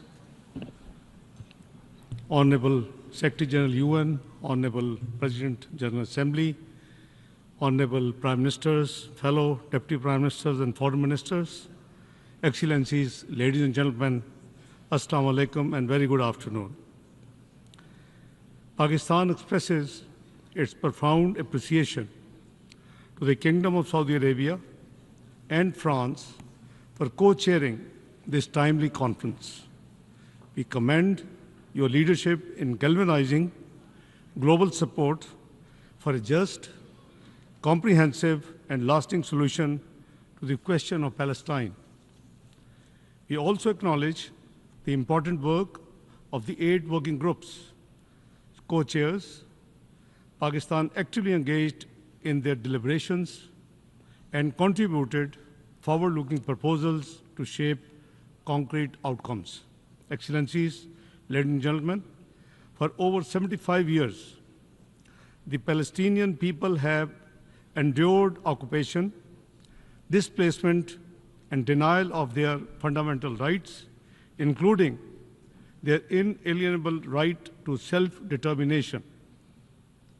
This prolonged injustice is not just a political failure, but a moral stain and a persistent threat to international peace and security. Today, Gaza is a graveyard of international law and humanitarian principles.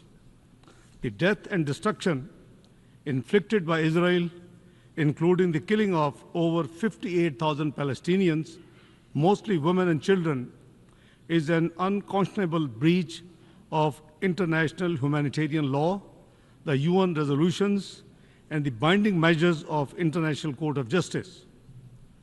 The blockade of aid, deliberate targeting of civilian infrastructure, including refugees camps, hospitals, and aid convoys, have crossed every red line of legality and humanity. The collective punishment must stop now. We must immediately act with purpose. It is high time for credible and enforceable international action on the following key priorities.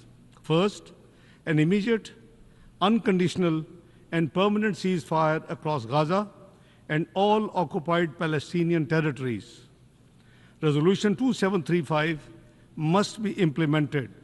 We commend the efforts of Saudi Arabia, Qatar, Egypt, and the United States. Second, full and unimpeded humanitarian access, especially life-saving food and medicine.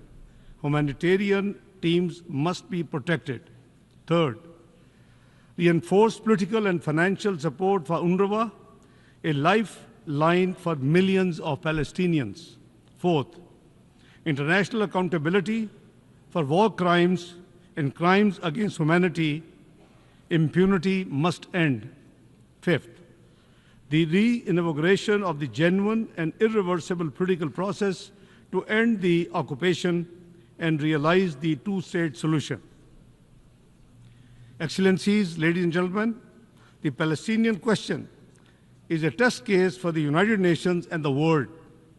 Pakistan reaffirms its unwavering and principled support for the Palestinian people's inalienable right of self-determination, including their right to viable, independent, and contiguous state of Palestine based on the pre-1967 borders with Al-Quds al-Sharif as its capital. The outcome of this conference must deliver actionable commitments that, number one, reaffirm the centrality of the two-state solution as the only path to sustainable peace. Two, demand Israel's immediate withdrawal from Gaza and support its reconstruction as envisaged in Resolution 2735 and the OIC Arab Plan. Three, support the OIC proposal to provide international protection for the Palestinian people through the deployment of an international protection mechanism and a timeline for building Palestinian institutional capacity and sovereignty.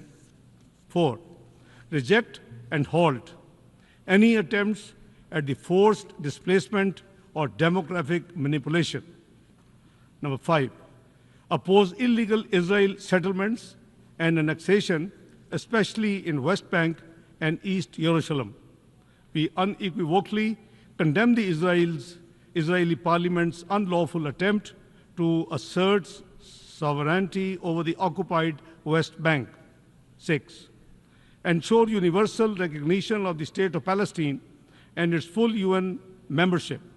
We welcome France's decision to recognize the State of Palestine and encourage other countries who have not done so far to extend recognition and contribute to this global momentum for Palestinian statehood. Co-chairs, Pakistan stands ready to extend dedicated technical assistance and capacity building support to our Palestinian brothers and sisters in key sectors such as public administration, health, education, and service delivery in accordance with the Palestinian leadership's decision. Pakistan is prepared to contribute to the building of institutions, including through participation in the Arab OIC plan and any international protection mechanism. Let me conclude by saying that justice delayed is justice denied. But when justice is denied for generations, the consequences are even graver. The question of Palestinians has impacted the entire region and beyond. We must give hope to the Palestinian people. The occupation must end, and end now. It is time for freedom, self-determination, and statehood, and Palestinians' full membership of the UN. That will be the best guarantee for lasting peace in the region. I thank you all.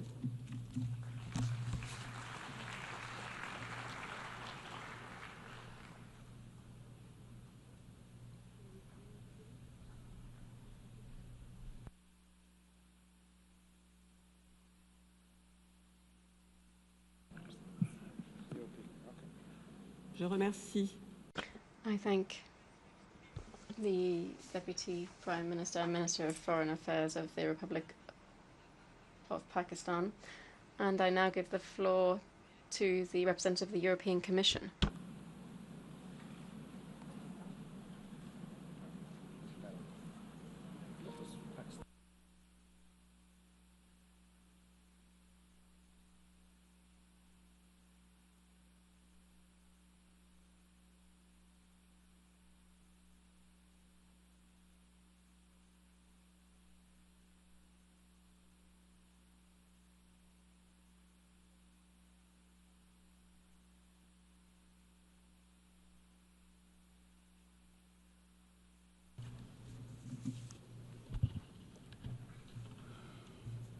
عفوا للتصحيح يتقدم الآن دولة نائب. Correction.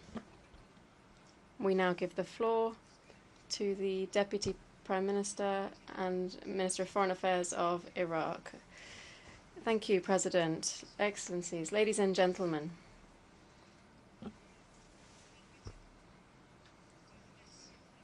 I would like to express my profound gratitude to Mr. Antonio Guterres, United Nations Secretary General, and Mr. Philemon Yang, President of the General Assembly. We thank them for their efforts. We welcome the efforts made by His Excellency Faisal bin Farhan Al Saud, Minister of Foreign Affairs and for the Kingdom of Saudi Arabia, and Mr. Jean-Noël Barrot, Minister of Foreign Affairs of France. And we congratulate them for convening this conference, which enshrines the principle of justice in the Palestinian cause, in the establishment of a Palestinian state, and guaranteeing the inalienable rights of the Palestinian people. Ladies and gentlemen,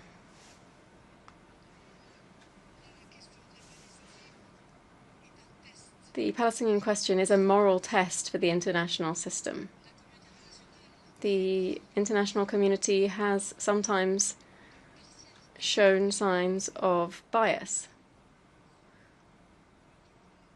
and yet double standards doesn't contribute to building peace. The international community must henceforth support peace.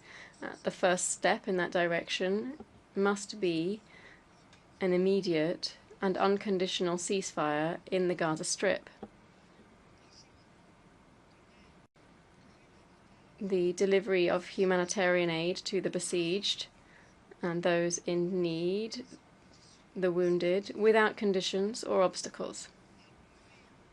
The lifting of the blockade and the full provision of protection to civilians. Ladies and gentlemen, this conference could represent a step forward that could prevent further humanitarian disasters in Gaza and in the West Bank. It represents a response to our conscience, to our humanity, to salvage what can still be salvaged in light of the scale of the destruction and death perpetrated by the occupying Israeli forces in a series of heinous crimes against humanity. The policy of systematic killing practiced by the Israeli occupying forces is unacceptable. The policy of genocide and apartheid is unacceptable. Forced displacement, forced transfers is unacceptable. Starvation of the population is unacceptable.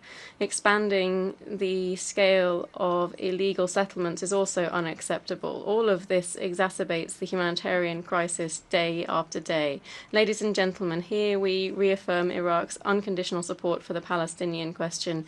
This is a just and rightful issue.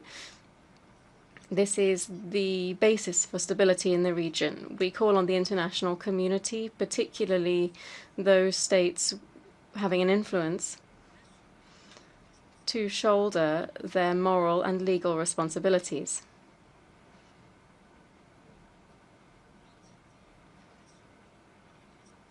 The occupying entity is responsible for grave violations of international law, of international humanitarian law and UN resolutions. For our part, we will continue to support international initiatives to recognize the state of Palestine as a fully fledged member of the United Nations. We stand ready to participate in any regional or international effort to support the rights of the Palestinians and to bring an end to the occupation.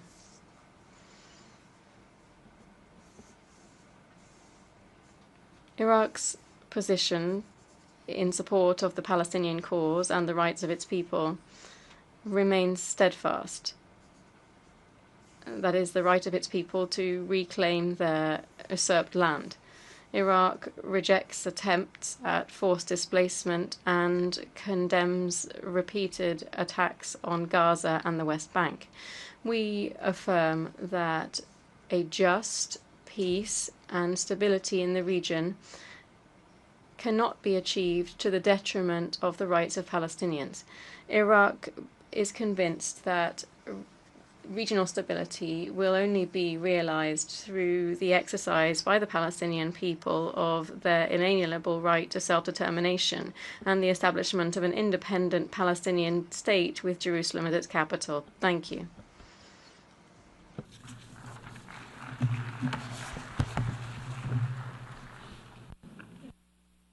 Je remercie le vice-premier ministre. I thank the Deputy Prime Minister and Minister of Foreign Affairs of Iraq, and I now give the floor to His Excellency Tarek Mitri, Deputy Prime Minister of Lebanon.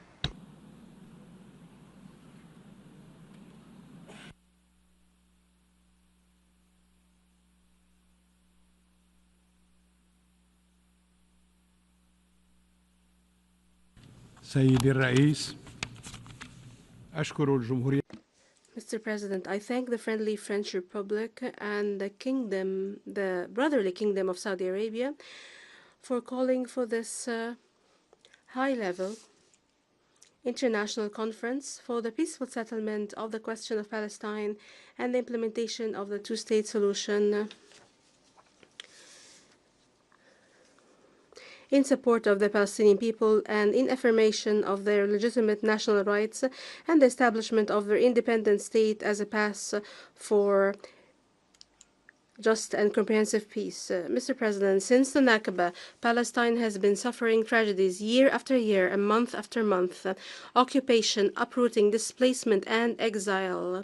These crimes are multiplying before our own eyes in Gaza. The occupier persists in siege, killing, starvation, and ethnic cleansing. It rides roughshod over international law and international humanitarian law. We are therefore called upon to work together and quickly to stop the massacre and to protect the credibility of international law, which is being questioned by those who believe in rights in the face of the arrogance of power. Mr. President, it is no secret that the milestones of the road to political solutions are well known. They were written by the international community with UN ink, and they have been engraved on the walls of this international organization. Resolutions adopted by the Security Council, the General Assembly, and the International Court of Justice have established the illegality of occupation and its practices and have called for a two-state solution. Arab leaders called for a permanent and comprehensive solution to the conflict, including the establishment of a Palestinian state on the borders of the 4th of June 1967 with East Jerusalem as its capital, in exchange for peace with Israel. This position has not changed since the 2002 Beirut summit that was initiated by the brotherly Kingdom of Saudi Arabia. Lebanon remains firmly committed to the Arab Peace Initiative, including the right of Palestinians to return to their homes. Mr. President, on behalf of Lebanon, I thank His Excellency, the President of the French Republic, Mr. Emmanuel Macron, for his announcement of the recognition of the Palestinian state next September on the sidelines of the 80th session of the United Nations General Assembly. We highly appreciate France's principled position, which has been pursuing a policy that respects the principles of international legality and international law. I also commend the firm principled position of His Highness Prince Mohammed bin Salman, Crown Prince of the Kingdom of Saudi Arabia, who stressed the need to establish a Palestinian state as a condition for a just peace, which gives the Palestinian cause support in the face of the alarming recent escalation that we're witnessing in the Palestinian territory, including settlement, legalizing settlement, killing, displacement, and systematic destruction of educational, social, and relief institutions, foremost of which is UNRWA. These crimes have sparked widespread anger across the world and great popular solidarity with the right of the Palestinian people to live in dignity on their land, which was evident in the positions of the states participating in this conference and has accelerated the recognition of a number of them of the State of Palestine. I mentioned Spain, Ireland, Norway, and Slovenia, which have not hesitated to speak clearly and loudly against force in support of rights. Mr. President, for 2 years now, my country, Lebanon, has been suffering from the horrors of repeated Israeli aggression against its sovereignty, territory, and people. And despite our full commitment to the implementation of Resolution 1701, and despite Lebanon's commitment to the arrangements for the cessation of hostilities agreed upon in November 2024, and despite the Lebanese armed forces assistance provided to UNIFIL forces to deploy along the Lebanese international border and making sure that only state has the monopoly on weapons south of the Litani River. And despite all the effort made by the President of the Republic, the Prime Minister, and our government to reach a state of our government control of weapons on all Lebanese territory, despite all of this, Israel continues to attack Lebanese territory every single day, violating Lebanon's sovereignty and killing its citizens.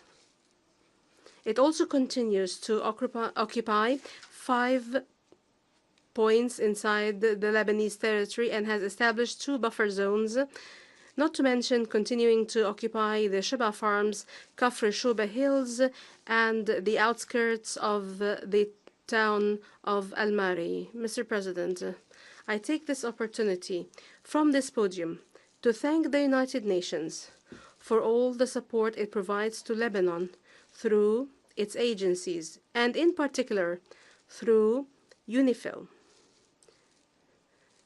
whose role we stress as important in supporting the Lebanese armed forces and in maintaining stability along the internationally recognized borders. Lebanon has requested that its mandate be renewed for 1 year without any modification. And we hope that the Security Council would respond favorably to this request. Mr. President, let this conference be a sign of solidarity that the Palestinian people deserve, and action towards coordination and continued effort to defend and uphold the rights of this people. This will reinforce the full meaning of international legitimacy and enhances its effectiveness. I thank you, Mr. President.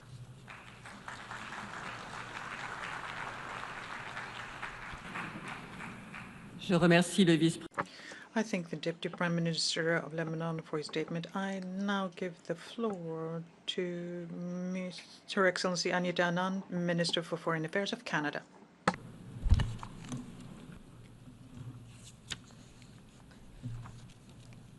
Excellencies, distinguished delegates, honored colleagues, the Palestinian question is at the heart of any hope for long-term stability in the Middle East.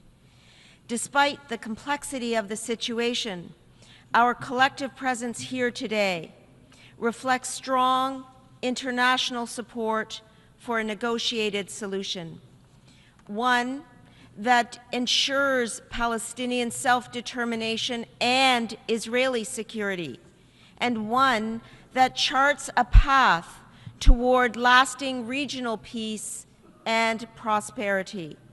As Article 1 of the UN Declaration of Human Rights states, all human beings are born free and equal in dignity and rights.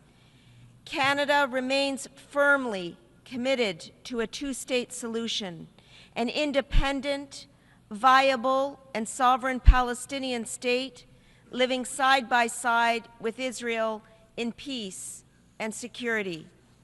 Canada supports the Palestinian people's right to self-determination, and we endorse the principle of Palestinian statehood. We shall continue to discuss with the Palestinian Authority the next steps in our relationship. A workable Palestinian state needs legitimate, democratic governance that serves all Palestinian people. Crucially important is the Palestinian Authority's commitment to undertake the comprehensive reforms necessary to govern Gaza and the West Bank. To that end, today, Canada is pledging an additional $10 million this year to accelerate reform and capacity building for the Palestinian Authority. Canada's commitment to a two-state solution is rooted in our desire to see the Palestinian people living with freedom and dignity, and to see Israelis live in peace and security also. In this light, this path is not only the most just course, it is the only sustainable one. À Gaza, la situation humaine. The humanitarian situation in Gaza is disastrous. Numerous Palestinians are dying from hunger. They're killed as they're trying to obtain food and water, or during a military operation which resulted in numerous victims. And those who survive are exposed to avoidable disease and death. This is unacceptable. The continued detention of hostages held captive by Hamas since the 7th of October 2023, and we call for their immediate and unconditional release. Hamas must immediately and unconditionally release all hostages. Hamas can have no role in Gaza's future governance. Israel's right to live in peace and security with its neighbors has long been and continues to be a key principle of Canada's Middle East policy. I believe this right must be recognized by all partners who are committed to peace. To this principle must be joined our shared commitment to Palestine's right to live in peace and security also. Joined by international partners, Canada also recently condemned the ongoing civilian suffering. We condemn the inhumane killing of civilians, including children.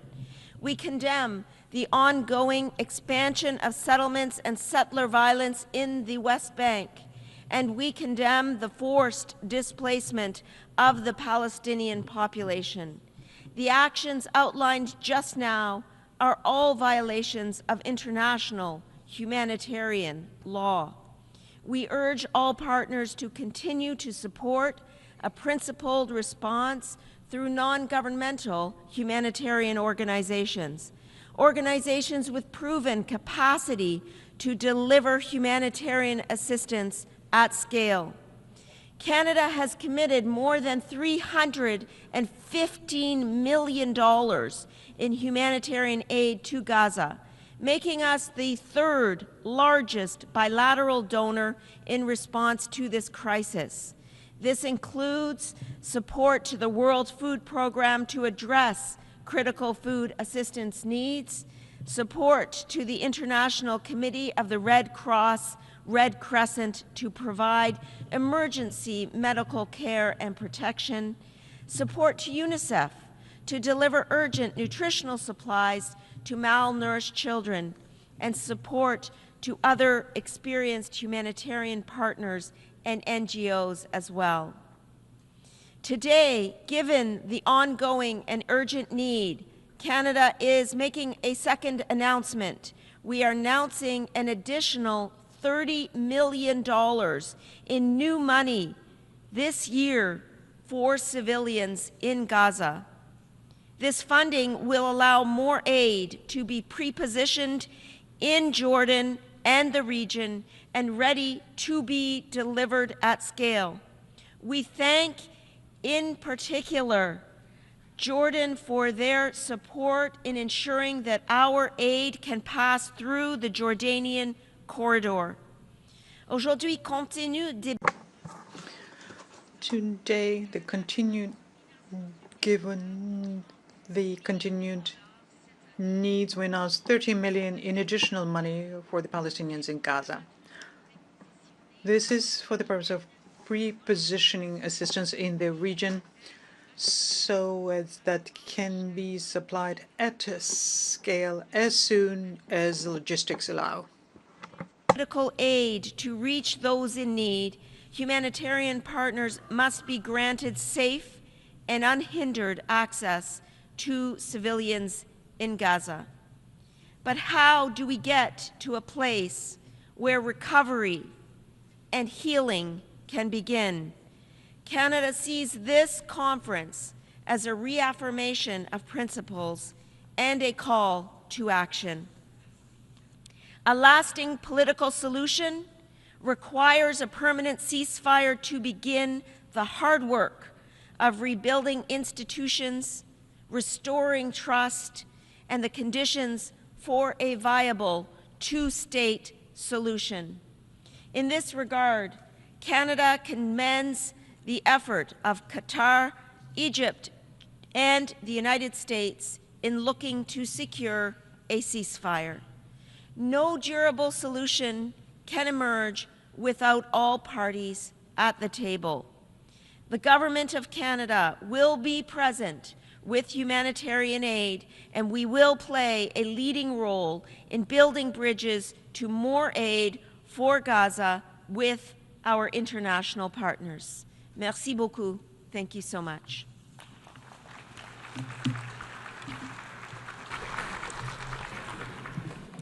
Je remercie. I thank Madam Minister for Foreign Affairs of Canada for her statement. I now give the floor to Her Excellency Dubravka Suica, European Commissioner for the Mediterranean of the European Union.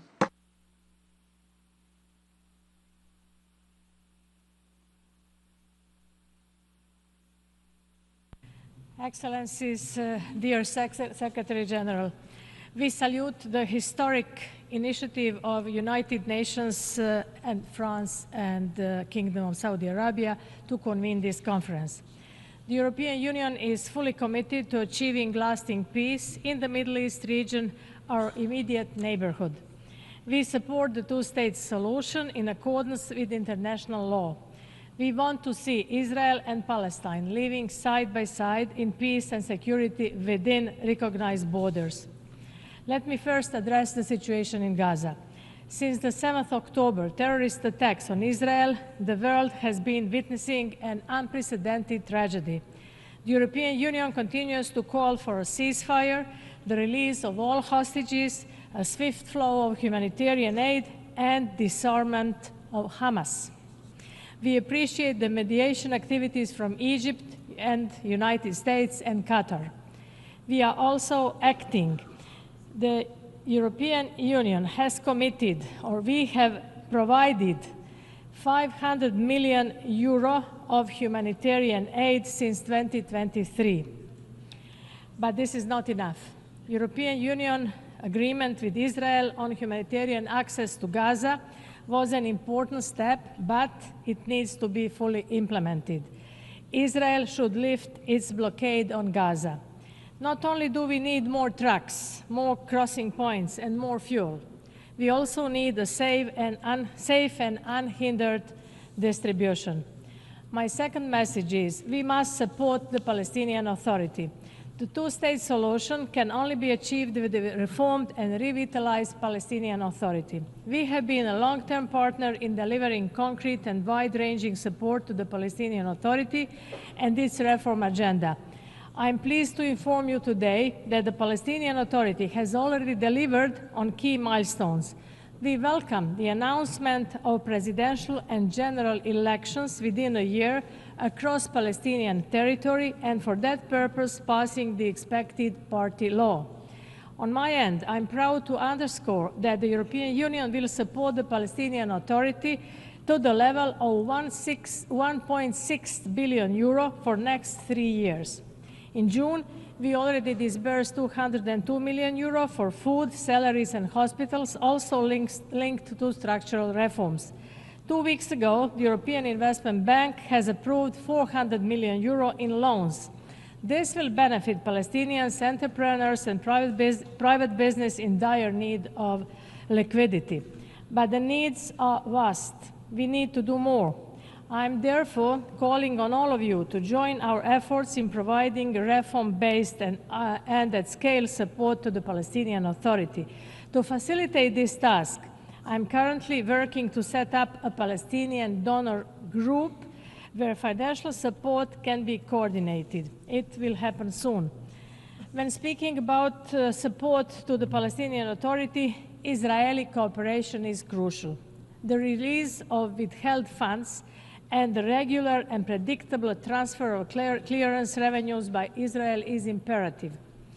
In the absence of these urgent payments, the Palestinian Authority risks being effectively paralyzed within a few months. We will continue to work with Israel for that purpose. We also need to look ahead and think about reconstruction. We are ready to provide further assistance when conditions are met, and we welcome efforts in this direction of the Arab Plan for Gaza reconstruction. We stand ready to facilitate discussions on the day after the ceasefire. We could do this with our partners. Let me reiterate, the only horizon is political, and it is two-state solution. Recognition of a Palestinian state is not a prerogative of the European Union, but of its member states. But we will continue to support the Palestinian Authority in its ambition to exert the abilities of a state. There should be no impunity to settlers' violence against Palestinian civilians. We have sanctioned violent settlers twice, and we are examining a third package of sanctions. Alongside a Palestinian state, we need a safe state of Israel. There can be no compromise on this. Terrorism cannot prevail. Hamas must be fully disarmed and cannot be part of any solution in Gaza. The European Union has welcomed the Abraham Accords as a positive development for regional stability and cooperation. Concrete commitments to regional integration and the regional security architecture are part of the unprecedented peace package that the European Union and the Arab League have co-chaired in the context of this conference. Civil society should be fully associated, as it has a fundamental role to shape a new narrative, to fight incitement and promote dialogue. We need also to hear the voice of women. The European Union is working in support of these efforts. Dear Excellencies, this conference is about taking concrete steps forward. In fact, there is already a follow-up mechanism in place to implement the concrete action agenda, the Global Alliance for the Implementation of the Two-State Solution. And we should mandate the Global Alliance to do so. The European Union remains available and ready as a neighbor and as a major partner to both Israel and the Palestinian Authority to work actively to end the war and towards the two-state solution. Thank you so much.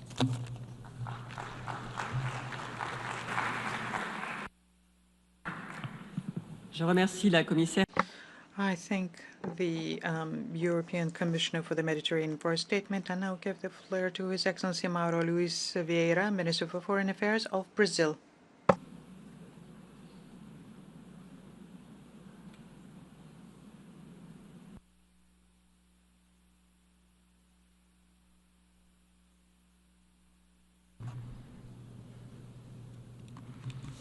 Honorable co-chairs, Excellencies, 78 years have passed since the General Assembly endorsed the two-state solutions framework, yet the Palestinian statehood remains unrealized. Brazil played a key role in that historic decision. Then Foreign Minister Osvaldo Aranha presided over sessions that adopted Resolution 181 of the Second General Assembly, laying the foundation for the two-state solution. Brazil's position has since remained firmly anchored in this legal framework. Co-chairs, for over 7 decades, efforts for a peaceful solution to the Israeli-Palestinian conflict have faltered. What has prevailed is an ever-growing illegal occupation and the continued denial of the Palestinian people's right to self-determination. Not only have the Palestinians waited far too long to build their state, they now face the prospect of it becoming ever more distant. In the past 2 years, we have borne witness to intolerable daily violations of human and humanitarian rights in Palestine. These abuses are not confined to Gaza, where haunting images of skeletal children starving to death flood our screams to our horror, and civilians are gunned down while desperately waiting in line for food. Gaza is where homes, hospitals, schools, and places of worship lie in ruins, where women and children are massacred, where journalists and humanitarian workers are caught in the crossfire. It's also where the essence of our humanity is being buried. Meanwhile, illegal settlements continue to expand, and extremist settler violence in the West Bank has reached unprecedented levels. In recent days alone, we have witnessed a young Palestinian beaten to death, the Church of St. George set ablaze, and the desecration of the Byzantine cemetery. These are not isolated incidents, but a systematic strategy of dispossession and collective punishment. Honorable co-chairs, Brazil will not condone continued impunity. Hearing the global cry for justice, Brazil announces the following measures. The intervention of Brazil in the International Court of Justice case brought by South Africa under the Genocide Convention. The investigation and tighter control of imports from illegal settlements and other unlawful occupied lands. The continued denial of defense exports to Israel in accordance to the Arms Trade Treaty. The support for a UN-led international verification mission to monitor compliance with international law and a mechanism modeled after the Special Committee Against Apartheid. Technical support for the Palestinian Authority in key state-building areas as per their need. The continued support for UNRWA's activities, including taking up the presidency of its advisory commission. Ensuring a principled distinction between legitimate criticism of state policies and practices affecting Palestinians and anti-Semitism, following recommendations of UN Special Rapporteurs. Co-chairs, the key step toward making the two-state solution viable is recognizing the state of Israel, the state of Palestine. Recognition is a sovereign act, and in this case, a moral obligation. Virtually all Latin American and Caribbean countries, including Brazil, since 2010, recognize the state of Palestine, as do most African and Asian countries. As we commend France for joining the 70% of UN members, Brazil underscores that non-recognition only normalizes an illegal and unjust reality marked by occupation, systematic discrimination, the commission of war crimes, crimes against humanity, and potentially genocide. Recognizing Palestinian sovereignty strengthen its legitimacy and the Palestinian case for full UN membership. Member states must also act to halt illegal settlement activity, end forced displacement, lift the blockade on Gaza, restore full Palestinian sovereignty over its territory, ensure accountability and reparations, and establish a UN-monitored demilitarized buffer zone. Co-chairs, the ordeal of the Palestinians is the most pressing moral test of our time. It challenges our commitment to international law and human dignity. Brazil stands ready to continue to work with member states to turn the two-state solution a reality, not only for Israel, but also for Palestine. Thank you very much.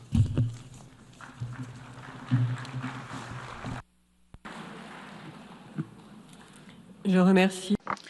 I thank the Minister of Foreign Affairs of Brazil for his statement. I'll now give the floor to His Excellency Badr Ahmed Mohammed Abdelati, Minister for Foreign Affairs, Immigration, and Egyptian expatriates of Egypt.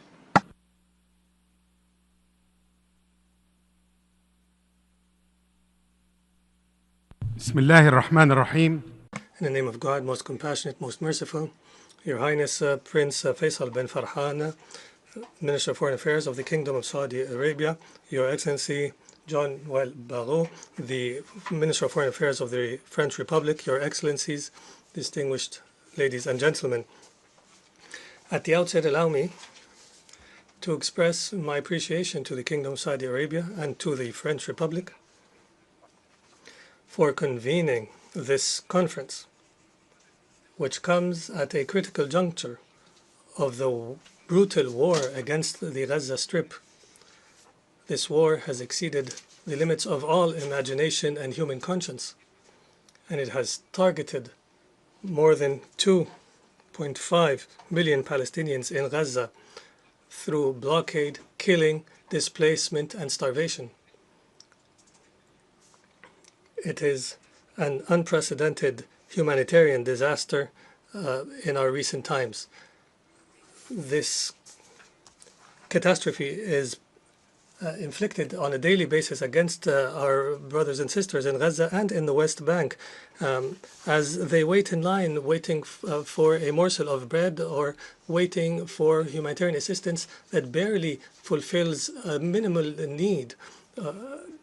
The children who are being killed on a daily basis represent a turning point and damning evidence against what used to be known as the rules of justice and equity in a world that no longer knows other than the language of force, a world that applies a double standard, but in fact 100 standards. The world is silent out of fear or interests. The death distribution mechanism adopted by the occupying power to satiate the hungry has become an embodiment of the futility of international efforts in this dark phase of human history. I believe that this conference today is not only for sake of coordinating international positions to address the humanitarian crisis in the occupied Palestinian territory, including Gaza, the West Bank, and East Jerusalem, but in fact, it goes beyond that to achieve two main things. One, the collective efforts to address the root causes of this crisis through revival of the two-state solution as the only means to end the conflict and to establish regional security. The second is that entrenching this illegal occupation that deprives people of their land and that imposes a new demography and will only lead to more killing, destruction, hatred in the region and in the world. Your Excellencies, in these dark circumstances, I can only stress the need to reach a permanent ceasefire, to pave the way to discuss post-war arrangements. Most important among these arrangements is the fulfillment of the international community of its moral duty to rebuild the Gaza Strip as per the Arab Islamic plan for early recovery and reconstruction. Egypt intends to implement this plan through convening very soon a regional conference on reconstruction as soon as a ceasefire in Gaza is achieved. In addition, it is important to support the Palestinian Authority so that it can perform its role in the Gaza Strip and in the West Bank. This will be the seed for de-escalation in our regional environment and will pave the way for a negotiation process. The Israeli aggression, the brutal aggression, has proven two facts. The first is that a security approach to alleviate or address the situation or through military oppression has proven its failure and that it is incapable of providing security to the people of the region, including the Palestinian and the Israeli peoples. The second fact is that the explosion of the circumstances in Palestine will affect stability in the region as a whole. And accordingly, the Palestinian question, as Cairo has repeatedly stressed, and all Arabs, despite the denial of some, the question of Palestine remains the central issue in the Middle East, and there is no means to evade this fact. Your Excellencies, distinguished ladies and gentlemen, Egypt appreciates and is joined in this appreciation by the states who have recognized a Palestinian state that there is no alternative to the aspirations of the Palestinian state, the Palestinian people. These aspirations are led by freedom of occupation and the establishment of an independent state that is congruent and that is viable on the borders of 1967 with East Jerusalem as its capital. This is in line with UN resolutions, international law, and the Arab Peace Initiative, and based on the two-state solution within a comprehensive and fair settlement. The recognition of Palestine is not only a symbolic measure, it is an effective and important step in order to confront the Israeli attempts to liquidate the Palestinian question through annexation and destruction. It is a right of the Palestinian people.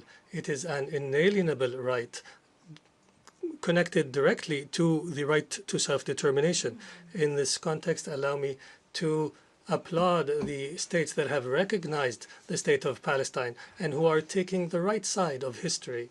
And I would like to personally commend the brave decision of President Emmanuel Macron to recognize the state of Palestine.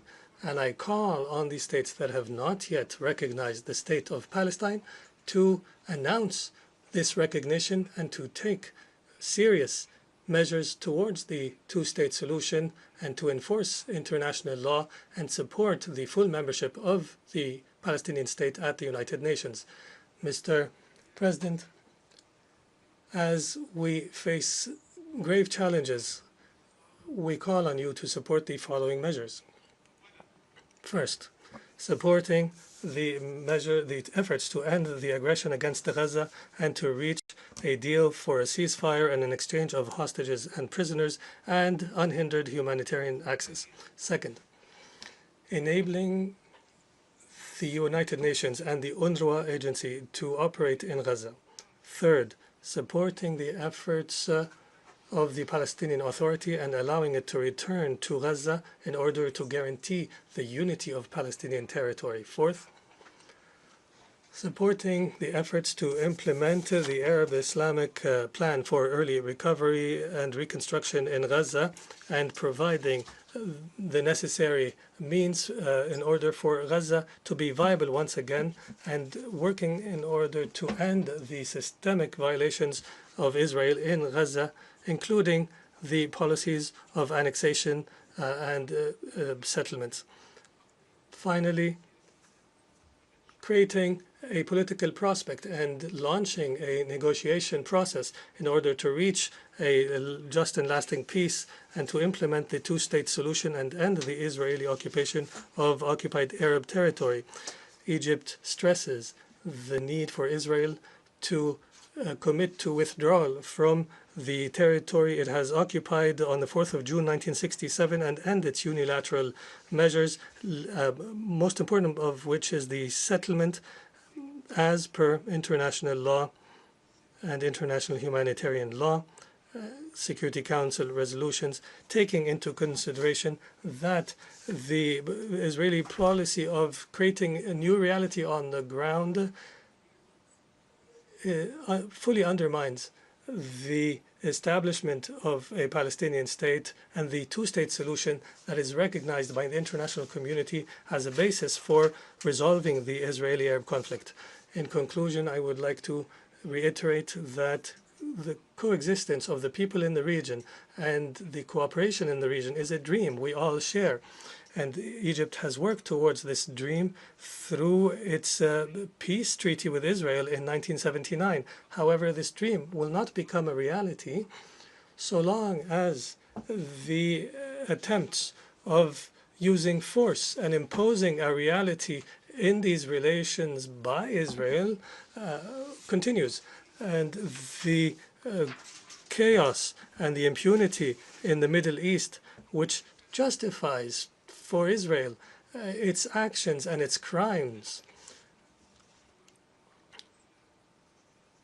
our goals will not be achieved except through respect for international law, justice, and equity. I call on you to cooperate in order to change this dark and painful reality in the region and to build on the outcome of this conference in order to achieve a comprehensive and just peace for all people in the region. Thank you very much.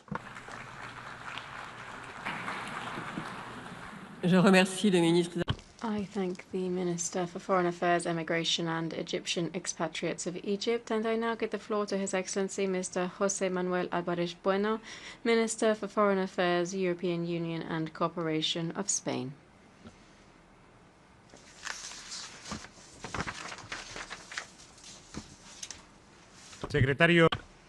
Secretary General, President of the General Assembly, Prince Faisal, Minister of Foreign Affairs of Saudi Arabia, distinguished colleagues, excellencies. Palestine is an open wound for humanity, a wound inflicted by decades of suffering. The first United Nations peace mission in 1948 was specifically and in Palestine. 77 years have passed since then, and today we find ourselves mired in the longest and bloodiest phase of this conflict. More than 60,000 Palestinians have lost their lives. Homes, schools, and hospitals have been reduced to rubble. Millions of Gazans have been forced into constant displacement, losing with every move the little that they managed to salvage. Their houses, hospitals, schools, and refugee shelters have been bombarded. This is a population that is dying disgracefully, starving, attacked while queuing for food, while trucks carrying international aid are blocked. There are illegal settlements that are continuing to expand across the West Bank, and also Israeli victims, 1,200 killed and 250 taken hostage by Hamas terrorism. We must always remember all of these victims. We must understand that pain doesn't distinguish between creed, ideology, or border. We don't defend sides. We defend innocent lives. We should understand that preserving peace, life, and humanity is the principle that gives meaning to this organization, and the goal that should guide our decisions. Today, once again, I reaffirm Spain's unwavering commitment to the United Nations, to multilateralism, and to respect for international law. The values and institutions represented by this organization are the only bulwark against arbitrariness, imposition, and violence. And it is steadfast in this belief, and with all of the victims in our thoughts, that today we have to talk about hope. Hope because here at the United Nations, we have representatives from across the world to say that peace is possible and that there are more and more of us who are working to make it a reality. It's impossible to look away now. It is no longer acceptable to hide behind silence, which always works against the victims. That is why Spain recognized the State of Palestine in May 2024 and proposed the idea of an international conference to begin laying the foundations for the two-state solution, to begin to build a future of peace for Israel and for Palestine. Today, I'd like to call on those countries that have not yet done so to join the two-state solution and to recognize the State of Palestine. This is not a decision against anyone, but rather in favor of peace, justice, and the right, exactly the same right for both the Israeli and Palestinian peoples, to a future of peace and security and to a state. The defense of life, peace, and human rights is the conviction that guides us. Hence, I demand and reiterate the demand for the release of all hostages, and I express our full solidarity with their families. Neither Hamas nor any terrorist group can have any role in the future of Palestine. Spain, therefore, stands ready to deliver all necessary humanitarian aid to Gaza in response to the starvation. We have tripled our support to the Palestinian Authority. We have taken sanctions against violent settlers and those who sabotage the two-state solution and will continue to do so. We have asked within the European Union for the suspension of the association agreement, and we have adopted an embargo on the sale of weapons to Israel. The Middle East doesn't need more weapons, it needs peace. That's why we're participating in proceedings before the International Court of Justice, and we are supporting investigations into crimes that may have been committed. We, together with Palestine, promoted a resolution adopted here in June to protect the civilian population. We are demanding an immediate ceasefire, the massive entry of humanitarian aid, the release of hostages, and the reconstruction of Gaza. From the outset, we have said that overcoming this crisis calls for the two-state solution, Israel and Palestine living side by side in peace and security, with Gaza and the West Bank under a single Palestinian Authority, with territorial contiguity connected by a corridor with access to the sea and with East Jerusalem as their capital. We've also stated that this solution should be applied through an international conference with the participation of all states that are committed to justice and peace. In recent years, we have advanced in this direction through the Madrid Plus group, which now includes countries from all regional groups of the United Nations, providing leadership and unity. We've also worked through instruments such as the Global Alliance for the Two-State Solution. This includes more than 90 countries and organizations. This diplomatic initiative that is starting to take shape today at this conference and to make these proposals a reality means that we need to translate the beliefs that bring us together into concrete steps. Spain today wants to put forward specific proposals. Firstly, we should have a timeline that sets a deadline for Palestine to be a fully fledged member of the United Nations. Second, negotiations must have a clear objective. That is the establishment of the State of Palestine with the parameters of United Nations resolutions and negotiations between the parties. And we suggest that the conclusions of this conference should reflect these parameters. Third, this initiative aims to ensure recognition of the State of Palestine and of Israel by those countries that have not yet done so. And we also appeal to those countries to do that. This initiative must be open to all UN members providing a framework that gives a new meaning to these recognitions. And finally, we have to safeguard this initiative against those that wish to sabotage it. These are proposals that set a clear objective, that is to implement the two-state solution. They propose a framework of action that responds to the current reality and concrete measures that will allow us to achieve results within a time frame of no more than 15 months. Spain is working for a collective vision that will set a path towards peace in the Middle East. We are all well aware of the decades of pain that precede us. Hence why it is all the more urgent and necessary to take a decision today. Now is the time to fulfill the promise that gave meaning to this organization. It's time to unite for peace, and above all, it is time to close the wound that humanity has with Palestine and to deliver justice to the Palestinian people through peace and security to all in the Middle East.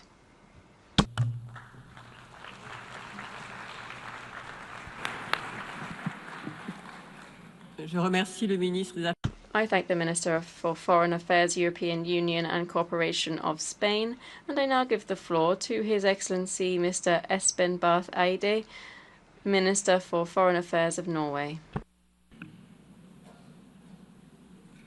Excellencies, ladies and gentlemen, let me first thank our co-chairs, His Highness Prince Faisal bin Farhan and His Excellency Foreign Minister Jean-Noël Barrot of Kingdom of Saudi Arabia and France for bringing us together. And let me thank you in particular, Prince Faisal, for the very close cooperation that we have established, Kingdom of Saudi Arabia and Norway, together with the European Union in establishing the global coalition for implementing the two-state solution. And let me also commend the bold move by President Macron in announcing his upcoming recognition of Palestine.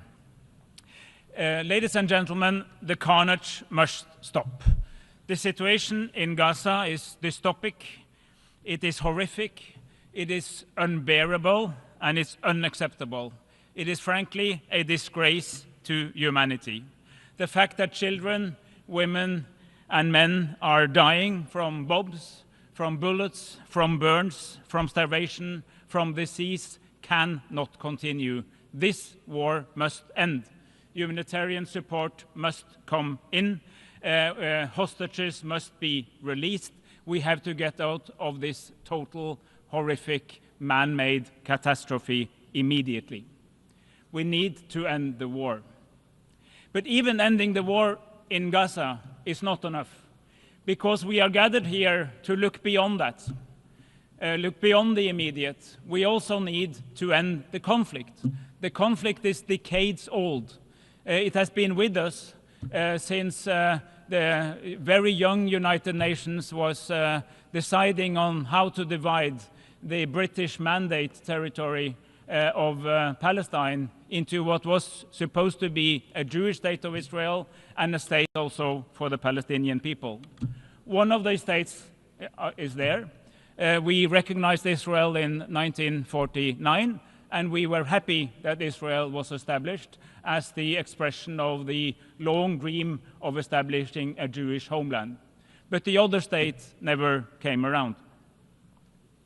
Working for ending the conflict is also about fulfilling this promise, which was never completed, never fulfilled, which is an integral part of the history of the world and the history of our United Nations. It's an obligation that we share, and it's an obligation on which we now have to deliver.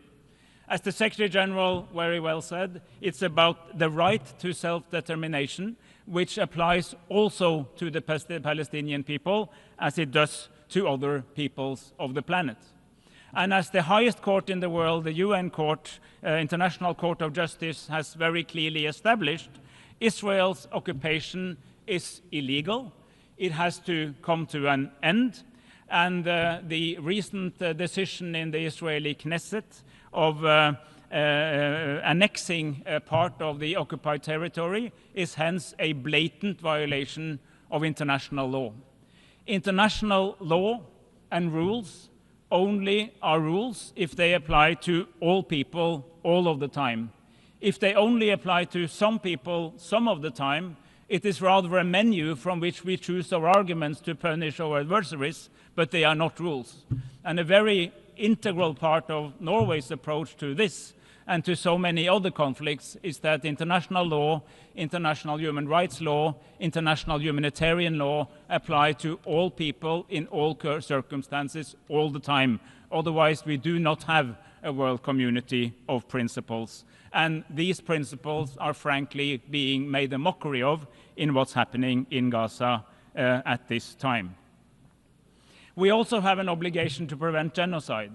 And while the International Court of Justice has not expressed a final conclusion in the genocide case, it has advised Israel very clearly, according to Article 2 of the Convention to Prevent Genocide, that it has obligations for avoiding anything that could lead in that direction, but also the rest of us, all of the states, that we are in no way contributing to anything that could lead to such an outcome. We take that seriously.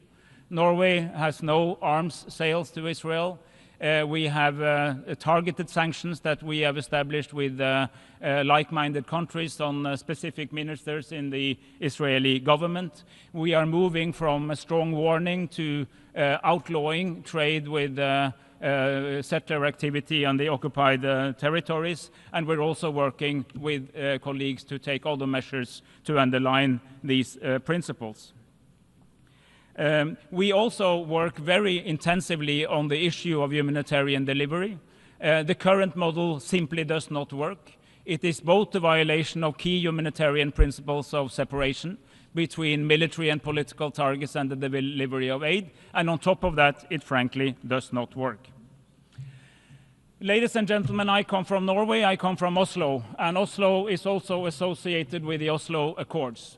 There were many good things about the Oslo Accords of 1993, which, by the way, followed from the Madrid conference in 1991, at a time of hope, a time of opportunity in the international community. The idea was to build the Palestinian state bottom up, to try to establish institutions, build the apparatus of a state as we were solving the outstanding issues, and then eventually come to the place where we could actually establish and recognize a Palestinian state. And all these years, we were aiming for recognition, but as the outcome of a process rather than a contribution to a process. There was one flaw, and I say that as somebody who comes from Oslo and hence have been involved in all this for many years. One big flaw, but that's a serious flaw. There was no sanction or no consequences for non-action. So we basically installed a system in which that party that at any given time wanted to see least change, least progress or no change, to simply by not turning up to the meeting, by not engaging in the process, to stall it. This was a major flaw. And when we, together with Spain and Slovenia and Ireland, decided to recognize Palestine as a state in May last year, it was the conclusion of a long reflection on the fact that there was actually no process to wait for. There was no real talks that could lead to an agreed settlement. We need to change the paradigm. I'm very happy we did that, and I very much appreciate that more countries are following. And frankly, it does not feel very lonely. Right now, 149 of the 193 member states of the UN have recognized the state of Palestine. With France, that makes 150. It's not a lonely club, it's the majority of countries. But it would be really, really good if we saw more announcements as we come to the General Assembly. And what I hear from meetings today is that is very likely to happen. We know very well that recognizing the state of Palestine does not magically establish a state in practice. We have known that all the time. But it's part of a broader process. We need universal recognition.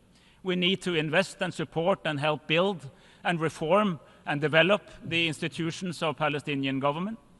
and Palestinian governance, and we work very concretely on that, including in the working group of the economy of Palestine that we have been co-chairing in this conference together with Japan.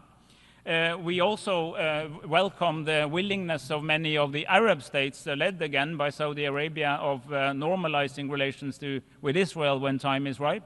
And we welcome the statement by many countries of the region that they want to contribute to security guarantees for Israel and for Palestine alike when we get there. This is a broad package, and this is the strategy for how we can actually go from statements to real action. So I encourage further development of this thinking. But I also want to come with a warning. The Palestinian institutions that were established more than 30 years ago are being eroded as we speak. Both by settler activities, settler violence, a lot of Israeli activity in the West Bank that is undermining their capacity to deliver, but also a serious economic shortage. We announced today, and I in my meeting with Prime Minister Mustafa, I announced an additional $20 million for budget support. I encourage others to do the same, but I also very strongly encourage Israel to deliver the arrears of clearance revenues that they are obliged to do towards Palestine. This is a significant part of the income of the Palestinian government in Ramallah, and ability to pay salaries to the teachers and doctors and nurses and the people that are necessary for running the Palestinian Authority. At the very end, Chair, I want to say that just as much as I and my country is a friend of Palestine, we are also a friend of Israel and the people of Israel. We disagree with many of the steps that are taken by the current government, but we want peace for the Israeli people. But we think that Israel at some point have to reflect on the existential question: how can you assure that you remain a state which has a Jewish identity, a Jewish majority, while also remaining a democratic state? And my view is that the only way to ensure that for in the long term is to accept that there must be a Palestinian state living beside it. And I think that the process of non-negotiation, the assumption that there was a process, has postponed that reckoning, but I think that reckoning has to happen. We are willing to support both peoples as they move towards what can be real peace. So I hope that this conference will lead to at least two things. One, a very clear statement of what is the majority view in the world community. We need to speed up our path towards a two-state solution, and we need to do it now.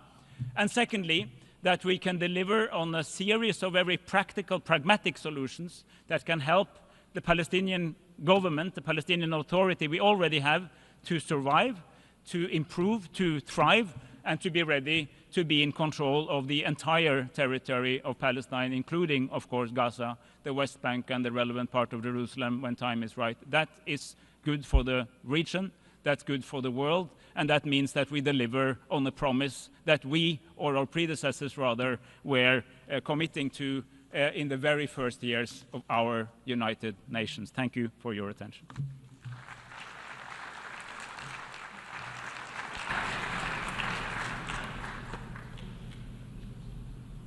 I thank the Foreign Minister of Norway for his intervention. And now I welcome His Excellency Yassine Fall, the Foreign Minister of Senegal.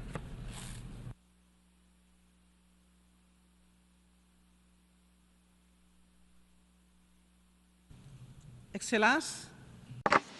Your Excellencies, ladies and gentlemen, Senegal welcomes the resumption of this conference at a time when human conscience is deeply shaken by the impossible tragedy which is unfolding in front of our eyes. We firmly condemn the disproportionate and unacceptable operation by Israel in Palestine, which in 20 months has resulted in humanitarian capacity and resulted in 58,000 dead and 139 wounded, without counting the thousands of people in the West Bank and 400 humanitarians, including UNRWA staff, who is indispensable on the ground, and their lives were lost as they were trying to save others. Time does not allow us to describe here, as it merits to be described, the tragedy, nor can we remake history. We are here to collectively move history forward by putting an end to this tragedy. It is a matter of urgency to put an end to the catastrophe in Gaza, and it is urgent to fully recognize the State of Palestine and to admit it as a fully fledged member of the United Nations. That is the good meaning of history. The Palestinian people can no longer wait. The occupation has to end, and the suffering of the civilians has to come to an end. The promise of having two states has to become a reality. And in order for it to become a reality, standing idly by is not an option, and the status quo is not an unavoidable option. Excellencies, ladies and gentlemen, the two-state solution is not just a political stance. It's a deep expression of justice and humanity. And that is why Senegal welcomes the structure of this conference, which through its 8 roundtables is being very pragmatic in tackling the essential pillars of the issue. Without them, no lasting peace is possible.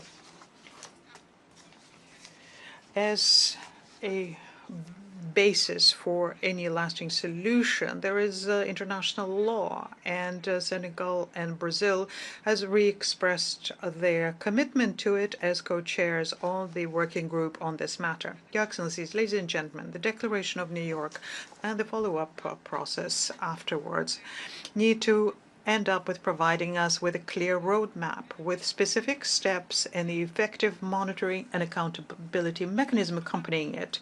Its level of ambition will be judged according to how deep the engagements under it are, based on the right and the deadlines. It is essential to make sure that our message is clear. And it is also a way of making sure that we change course and base it on political courage.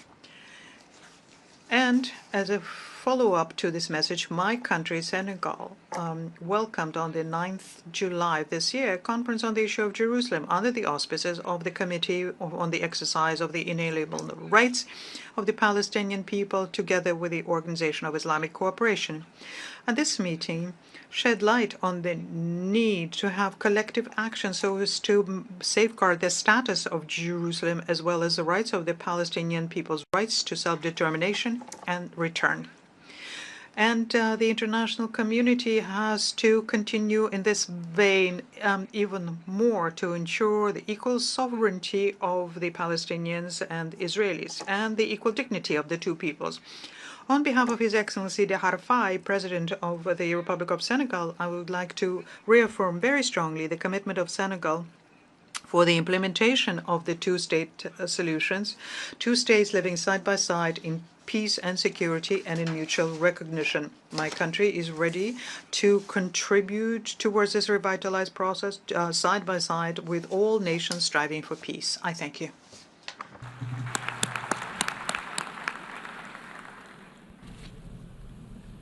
أشكر معالي وزيرة الخارجية وزيرة التكامل. I thank Her Excellency Minister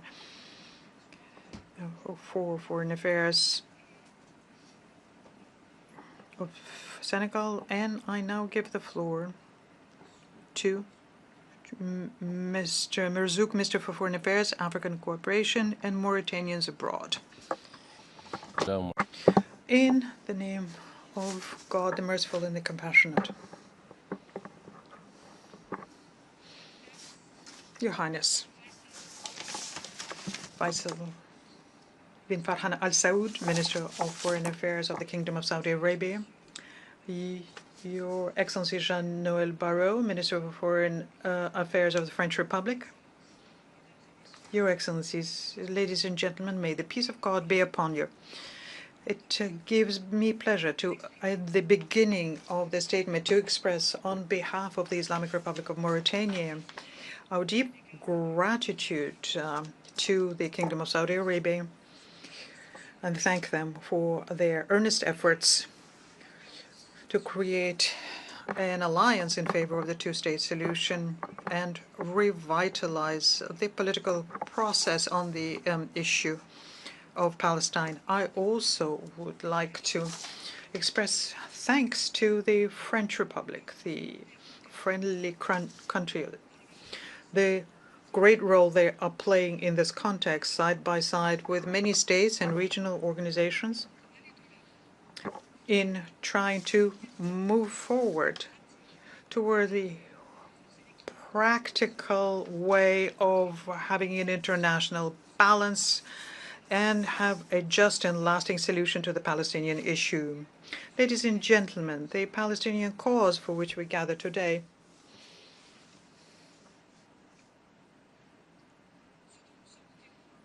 and what we witness in Gaza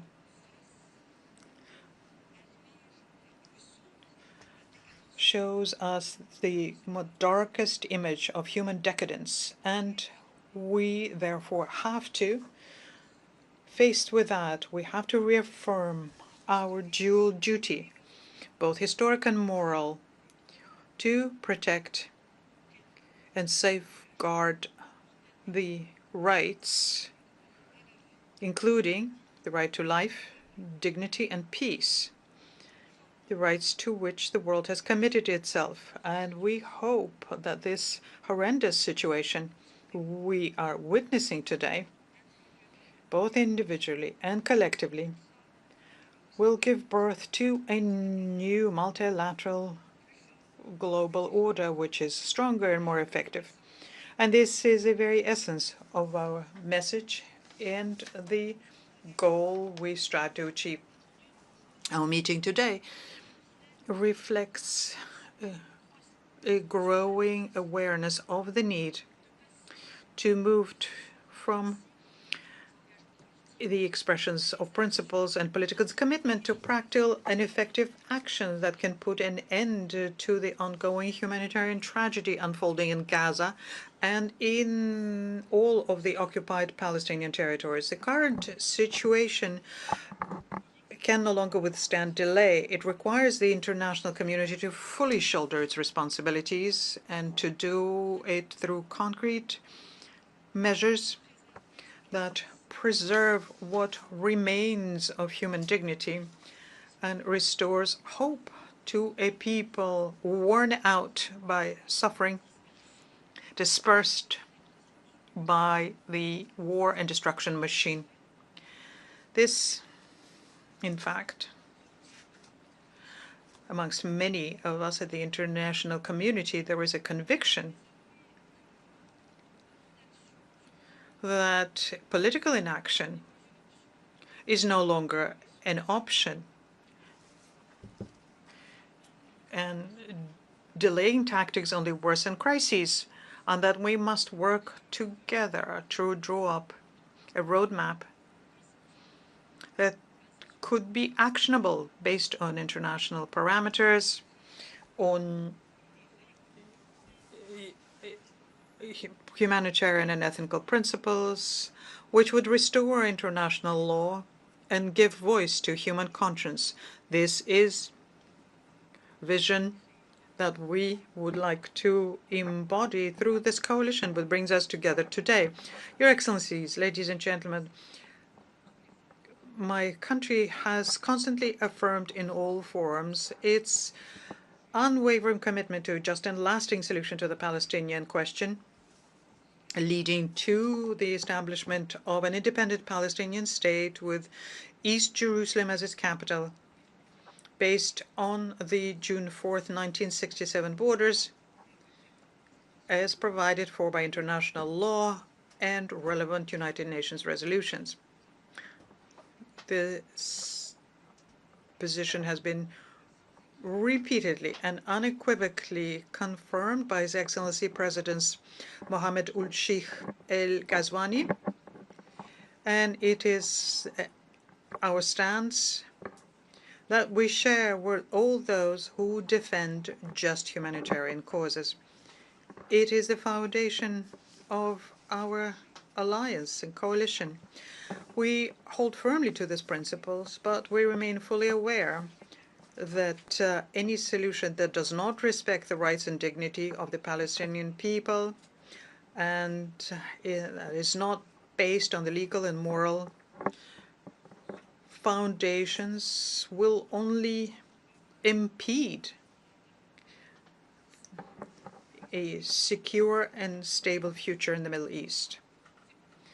And therefore, we hope that this meeting will become a turning point which will embody a strong collective determination, which will lead to a very firm and actionable roadmap supported by an effective mechanism for follow-up and coordination within our alliance. This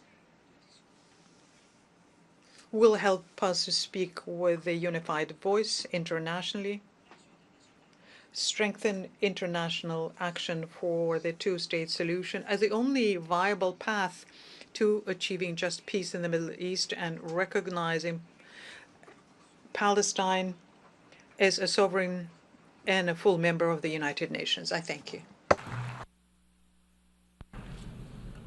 أشكر معالي وزير الشؤون الخارجية والتعاون الأفريقي والموريتاني. I thank His Excellency the Minister of Foreign Affairs and Cooperation of Mauritania. We have listened to the last speaker this morning. I would like to thank the interpreters for their efforts and for having stayed with us after 6 p.m. I also thank the Secretariat. Our debate will continue tomorrow morning at 10 a.m. in this hall. The meeting is adjourned.